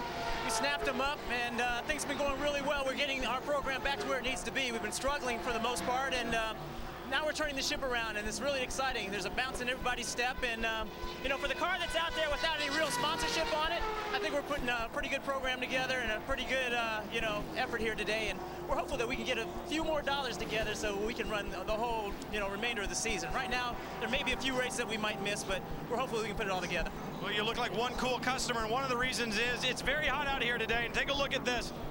Bill has actually plugged his cool suit in down to a cool box that's attached to a battery, so you're standing here cool. And while that's comfortable, I know, but the other drivers that are going to be getting in cars or that have gotten in cars throughout the day, they've done the same thing. How much of an advantage is that to get in cool? Well, I mean, as cool as your body's going to be, it's going to help you perform. And, you know, this cool suit is definitely something that's going to be advantageous for us. And so I'm definitely going to run with one. I mean, we proved earlier this year when we were at VIR, when we did run cool suits, Darren and I, Darren overheated. And, you know, at least I had a helmet fan. He didn't even have that. So, no, these cool suits are really nice. And needless to say, it feels like I'm on life support without it. And Peter Barron just said they're running full rich. A little tire conservation, but it's time to go.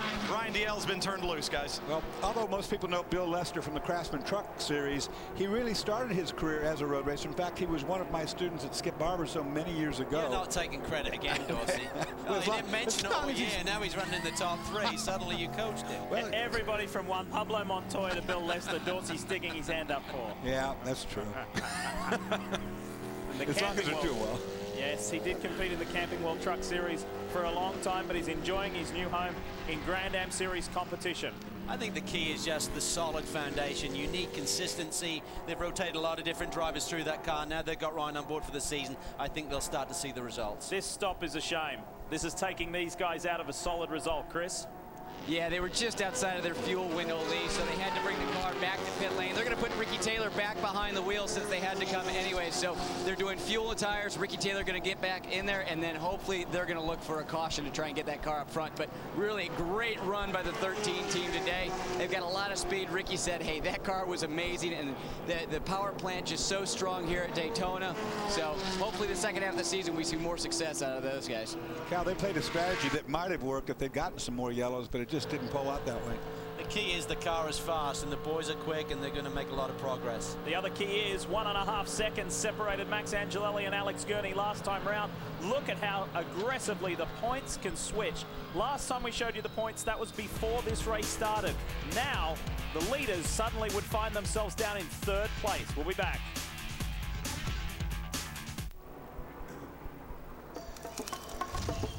A very different scene from here on Lake Lloyd, but I need to tell you about Ice Age 3, Dawn of the Dinosaurs.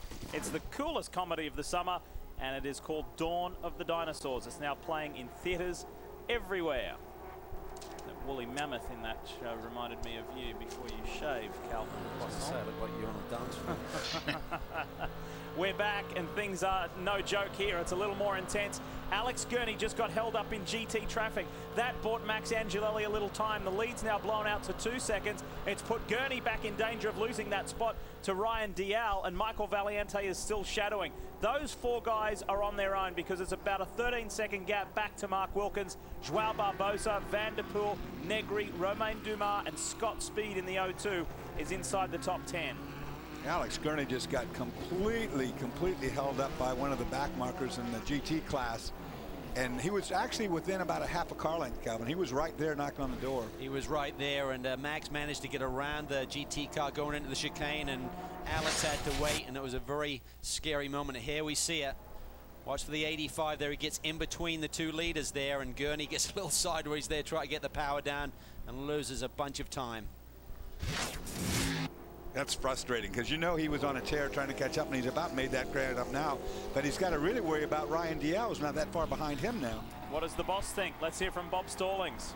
Well, I saw the boss shaking his head as he was watching the screen there, watching Alex get caught in GT traffic. Sometimes it seems to work for you. This time it didn't, Bob. Yeah, well, the 85 car is has a habit of getting in the way out there. I kind of wish they would keep their eyes on their mirrors. Still have plenty of time to go, though, right? Oh yeah. We got 9 laps to go. The Gainesville Auto Insurance 99 car is cooking, baby. Yeah, cooking is probably the right word. Chris? Well, earlier in the weekend, Timo Bernard and Romain Dumas were pretty excited about getting those revs back. The 12 car very quick, but you're just running out of speed on the straightaway. I I mean, in the infield we do a good job. I think we have the speed. When we run alone on the banking, it's okay as well. But in the draft, we hit the ref limiter in 6th gear, so it's very hard for us to overtake right now. So it's a tough race. I've heard the car coming through the tri-oval, hitting the rev limiter about the start-finish line. How did the gears get so far off? I mean, it's different. I mean, when you go to in the qualifying, you're obviously running on your own, and then you have to do the ratio for that. But for the race, unfortunately, the 6 years too short. But we're hanging in there with the Verizon Wireless car number 12, Penske Racing. I hope we're still in the title contention. I hope next race will be better. Well, right behind the 12 is the O2 car, the waste management car. Scott Speed behind the wheel. And talking to those drivers earlier today, they just had smiles on their faces. They said they were having such a great time here. And one of the guys they were sharing that experience with was Steve Neff, who is in charge of motorsports for waste management, telling him about the series and about the car. And Steve said, hey, you know what? We're having a great time with this series. And the main reason we're here is we're really trying to push waste management in sustainability, recycling, reuse. And how they're doing that with motorsports is they've already got deals in place with 75% of the ISC tracks on recycling. And when you think of recycling at a place like this, we're going to have close to 200,000 people here today.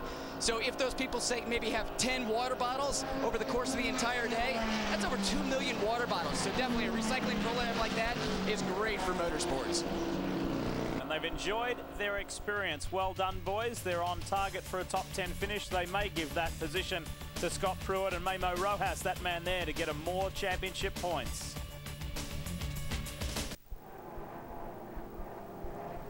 Race is winding down. We're in the closing stages. That means I need to remind you for the final time about the Chip Foose Pirelli Edition Ford Flex giveaway. All you've got to do is go to the Grand Am website. That is www.grand-am.com/Foose and enter the prize word. We'll give you a different one each and every week. And you go into the mix to win that fabulous special Pirelli Edition Ford Flex. And the lucky winner at the end of the season at Homestead Miami Speedway will get the keys from Chip Foose himself. We're back, and we're back at the front. That's it. Simple as that. First and second, Angelelli and Gurney. There is nothing between them. I'll tell you once again, Dorsey, what looked to be significant there was the 99 car looked really stable under braking, whereas Angelelli was taking it in deep and really starting to twitch around. And Gurney now has run that car down not once but twice. Remember, he got held up by the back marker and lost a lot of time, 5 seconds. Now it's right down to nothing. So the faster the two cars is behind, but getting by at Max Angelelli is not that easy. Really exciting times for Dallara. Of course, they love being here in Grand Am because they compete against other chassis constructors. But they've entered Formula One now with the Campos Meta team, the Spanish team, and they're very, very excited about that entering into the 2010 World Championship. Really tight there for Gurney as he negotiates through that GT traffic. Got the power down. Can he catch the draft here on Angelelli? I think he's a bit too far back to make it stick this lap, Dors. I think he's running about a half a length higher than Max, too. Probably trying to get some air in the radiator. As hot as it is out there, I'm sure he's up there on temps. Alex again in the 142s the last time round. He's been able to gap Ryan Dial. There's some 3 odd seconds between the 99 and the 45. So the fight within these final 7 laps has come down to these two teams. Good run right here. Got a good run out of there. Think he'll just stay in the draft now, work that draft. Max going to run the low line. To wait and see here how he stacks up. Remember, up against the Rojas car, the 01 machine, John Fogerty had good straight line speed through the middle part and then would lose out towards the end of the straightaway. That could be a downforce issue. But here we see him going up against that Ford Power in front of him. Looks like Angelelli has a bit more speed than he as well. That's the GT lead duo up there that they're right between now. Dirk Werner, Sylvain Tremblay have been going blow for blow for that win. Remember that the Castrol Syntec RX-8 is looking for 3 consecutive wins in this specific event. Werner gives them room. Good driving. And right behind him, he had to be so careful there because Werner's got the lead in GT, but this man, Tremblay, on board the 70 machine, is looking for that 3rd consecutive win here at Daytona for the Speed Source team, and he's only about half a second behind. You can see the leader right in front of him. So Werner trying to make way for these boys. The DP leaders had to be careful. All right, let's watch and let's enjoy, but let's hear the thoughts of the co-driver of the number 10. Here's Brian Frizzell. Well, Brian Frizzell is intensely watching our pictures up there. Probably doesn't even want to do this interview, but you've got to be pretty excited. Even though the 10 car is being hounded by the 99, you've got the king of the late breakers out there on your side. Exactly. We got Max Angelelli behind the wheel, and no one's better in the braking zones than Max. So we got a good shot. I mean, we got a bit of a straightaway advantage right now because I think we're running less downforce. Dallara is pretty slippery, so I think it looks good. You were so strong the second half of last year. Are you excited about all these tracks that you had so much success at coming up? Yeah, definitely. I mean, I think I see a lot of tracks coming up that the Dallara should be very strong at. So, you know, it's exciting. We've led at every race this year. We're a strong team, and we just got to make a good championship push. There's been so much talk about the Riley just having all the success for the past few years. The Dallara looks like it's ready to finally take it to the Riley. You excited about being part of that program? I'm definitely excited about it. I mean, Dallara, they put so much effort in. They're very passionate about their racing, and so is this team. So it's a great combination. We want to have the SunTrust car up front every race. We don't want to take any more of his time because I know he's itching to watch our show. Well, you see the complexity of catching a guy here. It was no big problem to run down the 10 car, but now that they're at the same level, how do you make that move? Where can you find that gain to get by? Well, that's the key here at Daytona. Unless you hit traffic and you're able to maneuver your way through, then it's really down into the braking zones, and they follow along straightaway, and it seems like the 99 car doesn't quite have the speed at the end of the straightaways here today. Well, it's got all their attention at the Gainesco camp, hasn't it? Behind these boys, it's unchanged. It's Ryan Dial in third, Michael Valiente fourth, Mark Wilkins in fifth, Joao Barbosa sixth, Eric Vanderpool in seventh. That's a good result. Oswaldo Negri, Dumas, and Scott Pruitt has indeed jumped ahead of Scott Speed to grab more championship points. The key for Angelelli is the team needs to tell him, listen, Max, you have the advantage when you get to those brake zones. You're going to have a couple of car lengths typically, so just really position the car, be smart in traffic, slow everyone up, and make sure you get a good clean exit.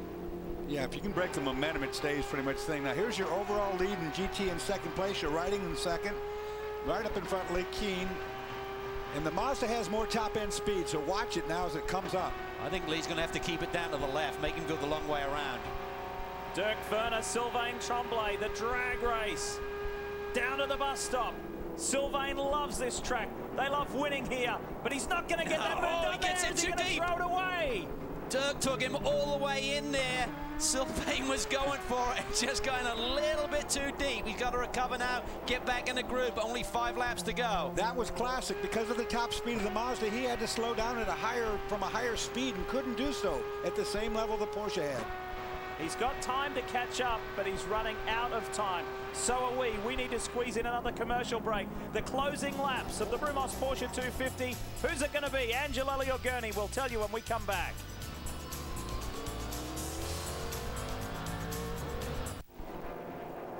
You rejoin us right in time to see Alex Gurney put the move on Max Angelelli. But here comes Max. He's running the high line. Out of NASCAR 2 and the drag race towards the bus stop. The Dallara's got itself out in front. Watch the braking zone. Who's going to get on the brakes? Max takes it to the inside. GT traffic ahead, Dorsey. And this is the exit where it pulls you back up onto the banking. That GT car can play a big part right here. They both get guy clean. The 99 car's getting the power down so well in the latter stages of this race. They've really managed the tires well. The car is hooked up.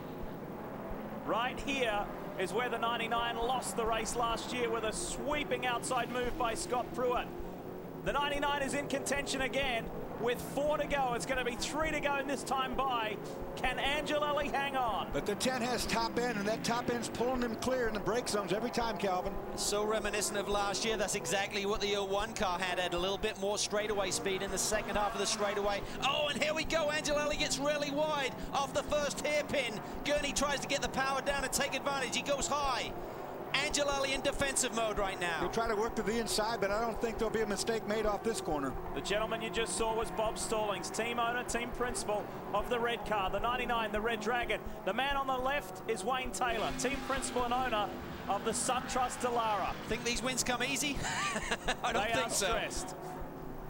It's been a while. Infineon last year, since the number 10 car saw victory lane, they've been fast every weekend. Gurney looks to the inside. You're talking about 2 championship winning teams. And he goes to the inside. This is where he got it done last time, but he's not close enough this time round. No, it's what's frustrating is that the 10's going to pull on him. It's going to open up that gap going down there in the brake zone, and he's nothing he can do about it but try to brake deeper yet. You guys talk about 2 championship winning teams. Remember, we came into this race, the 10 guys, just 1 point behind John Fogerty and Alex Gurney. So Max Angelelli and Frizzell, this isn't only for the race win. They should be tied, perhaps, at the end of this race if it were to end this way. So this is a fight for the championship as much as it is the checkered flag, Chris. Well, Brian, listening to the radio communication on the 10 car, the spotter telling Max exactly where the 99 is, and Simon Hodgson coaxing him around saying, Max, we need a couple laps of your life here to get us to the checkered flag, and you've got to protect the inside. We've got the speed on the straightaways, but you've got to protect the inside because he's so good in the brake zones. 2 laps to go around the Daytona International Speedway road course to determine whether we will have another winner, a different winner in 2009. This Dallara chassis has only had 1 victory in Grand Am Rolex Series competition. That was in Finion Raceway last year. For this new driving combination, Max Angelelli and Brian Frizzell, it would be their first. There's the man in the middle, and he knows the pressure's on. Boy, Calvin, I'll tell you one thing. I would rather be in the 10 car. I'd rather have top-end speed here than I would rather have the better handling and braking car. One reason I say that is you can make all the ground you want to on this infield, but that checkered flag's at the end of the straightaway. That's the key, Dorsey, particularly at this stage of the race. It's all about track position and having straightaway speed. And right now, Angelelli has both, but he has GT traffic to maneuver. He has to keep it cool. This is Alex's corner. This is Alex's corner. Does he tuck it to the inside again? No. Max has learned. Meanwhile, the 01 is starting to pick off positions 1 at a time. Pruitt is now up to 7th. That's valuable. That is crucial in the championship chase. That is huge. He just took 2 spots in that last lap, and that may in fact keep him the championship lead tonight. So every position, every part is precious. Look at the debris there down the back straightaway. 1.5 laps to go. There's got to be a car up here with no tire on the carcass, because that was the carcass of a tire laying in the middle of the straightaway there as they approach that chicane. For Gurney, it's going to be a matter of frustration, and I tell you, he's going to have to do something desperate to make it by now. Coming round to see the white flag. Can Angelelli hang on is the question. I don't think in GT Sylvain Tremblay is close enough to make inroads on Dirk Werner. That's what it looked like when we're on board with Scott Pruitt. We're inside 1 lap here at round 7 of the Grand Am Rolex Sports Car Series. Brian Frizzell, his work is done for the day. He did an awesome job. He knows what it takes to win Grand Am races. Angelelli knows what it takes to win the 24-hour here and this championship, just like the man behind him. There is GT traffic in front of these guys that will play a part in this final lap. There it is, the 85 car. You see Gurney every lap, and the 85 car is the car that held him up in the first place. It really dropped the gap back first time. Watch again, here we go. Dan and Evie Gurney will be back in California watching their son, biting their nails, cheering him on. Has Alex got enough? He is up against a very strong competitor. This is the spot he's going to go for. He looks to the inside. Max takes the position away. Alex will cut back down to the inside. Can he get the power down? Not yet. Got to slide there. You see the tire rubber coming off the wheel. Now to the inside he goes. It's going to be a drag race. This is where Alex positioned himself before, but we know that high line is good for the Dallara. The Gainsco, the Red Dragon's got its nose in front, but here comes the Dallara, side by side on the final lap at Daytona, and Max takes the top spot again. That's unbelievable. Look how he clears him. They have to go through the debris there. Incredible how just off the banking that Dallara just shoots, Dorsey. Got so much top-end speed there to that mid-range part. Nothing he could do about it, and I don't think now there's going to be enough time left. Alex has got a good run out of there. Is he able to tuck in? Has the SunTrust Dallara in its new livery? It's talking all about being solid. Is lightning fast? Well, it is lightning fast here at the World Center of Racing. The Gainsco machine is not giving up, but Max the Axe Angelelli will have enough. He and Brian Frizzell go to victory lane at Daytona.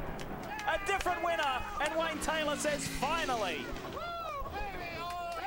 That was the one that they felt they should have got 2 weeks ago at Mid-Ohio. The Axe is back in victory lane. Fantastic.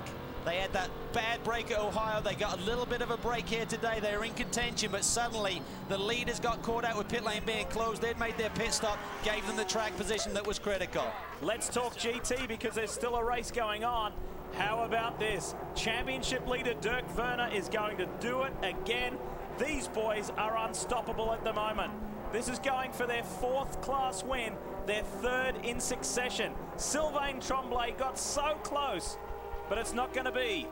Answer the question, can that Mazda be beat here at Daytona? Yeah, it can. It definitely can. Porsche won the Rolex 24 at the hands of the TRG team. It's going to be Farnbacher Lols in the Brumos Porsche 250, the shorter race.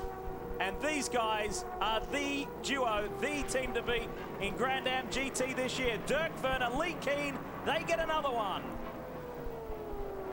Win number 4 of the season, and they extend their championship lead.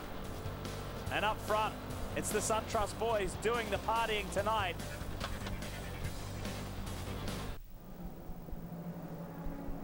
There it is. That's what it's all about. Celebrating in victory lane at Daytona International Speedway. Chris Neville, Max the Axe. That's probably the best hot weather run he has ever done. You're right with that there, Lee. These guys grabbed their first victory of the year. Hugs to Wayne Taylor, hugs to Brian Frizzell.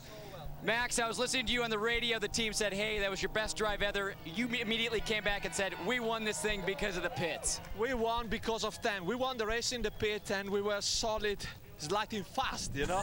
So grateful, SunTrust, all the guests here, my crew, they won the race. You typically have a little bit of a tough time in the heat and all that pressure from the 99, but it just, you drove a perfect race. The pressure from the 99 is nothing compared to the pressure from Wayne Taylor. I tell you. Congratulations, guys. Max Angelelli's 13th career Grand Am win for young Brian Frizzell. It's his third, and that's Alex Gurney just applying immense pressure. That was superb stuff, and of course everyone wants to talk to the winners. It sets up a pretty interesting scenario, doesn't it, with the points heading to Barber Motorsports Park in 2 weeks. Let's show you what it looks like. And with those 2 late race moves, Pruitt and Rojas hang on to the lead of this championship by a solitary point over today's race-winning team. And the 99 boys are still very much in this championship. How about that? It just goes to show it's never over till it's over. Speed's coverage of the Rolex Sports Car Series is presented on Speed by Rolex, a crown for every achievement. And brought to you in part by Pirelli. Power is nothing without control.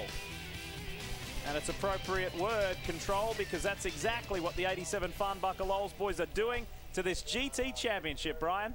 Well, Lee, and they were fast from the time they unloaded off the truck. Lee Keen, we spoke to him early, and Dirk Werner, you finished it up, saw the checkered flag. But I got to believe this one was far from easy. We saw tire problems on the 86 car, your sister car. You guys seem to have smooth sailing, but tell me about the battle with the 70 Mazda. Yeah, I think what he was planning is to stay close till the end of the race and then show what he really had. And he had a little bit more than we had in the Porsche because he got close in 2 laps. And then he tried it on the outside. Sometimes it works. This time didn't work for him really because I was seeing him and knowing that he couldn't make the turn. So, I mean, the Porsche just ran awesome. Again, the 3rd race in a row, a win for Lee and me. I think we're just the most competitive driver pairing as it seems right now, and the car just is awesome always. So good shot for the championship.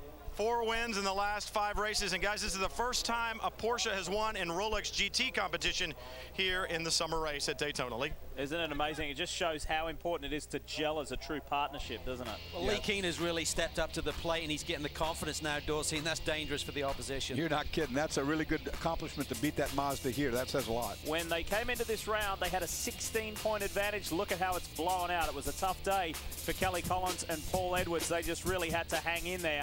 And for Eric Lux and Spencer Pumpelly, they now draw level. Of course, remember, they don't drive together, and they're 36 points back. So GT is definitely far more spread out than what it is in DP.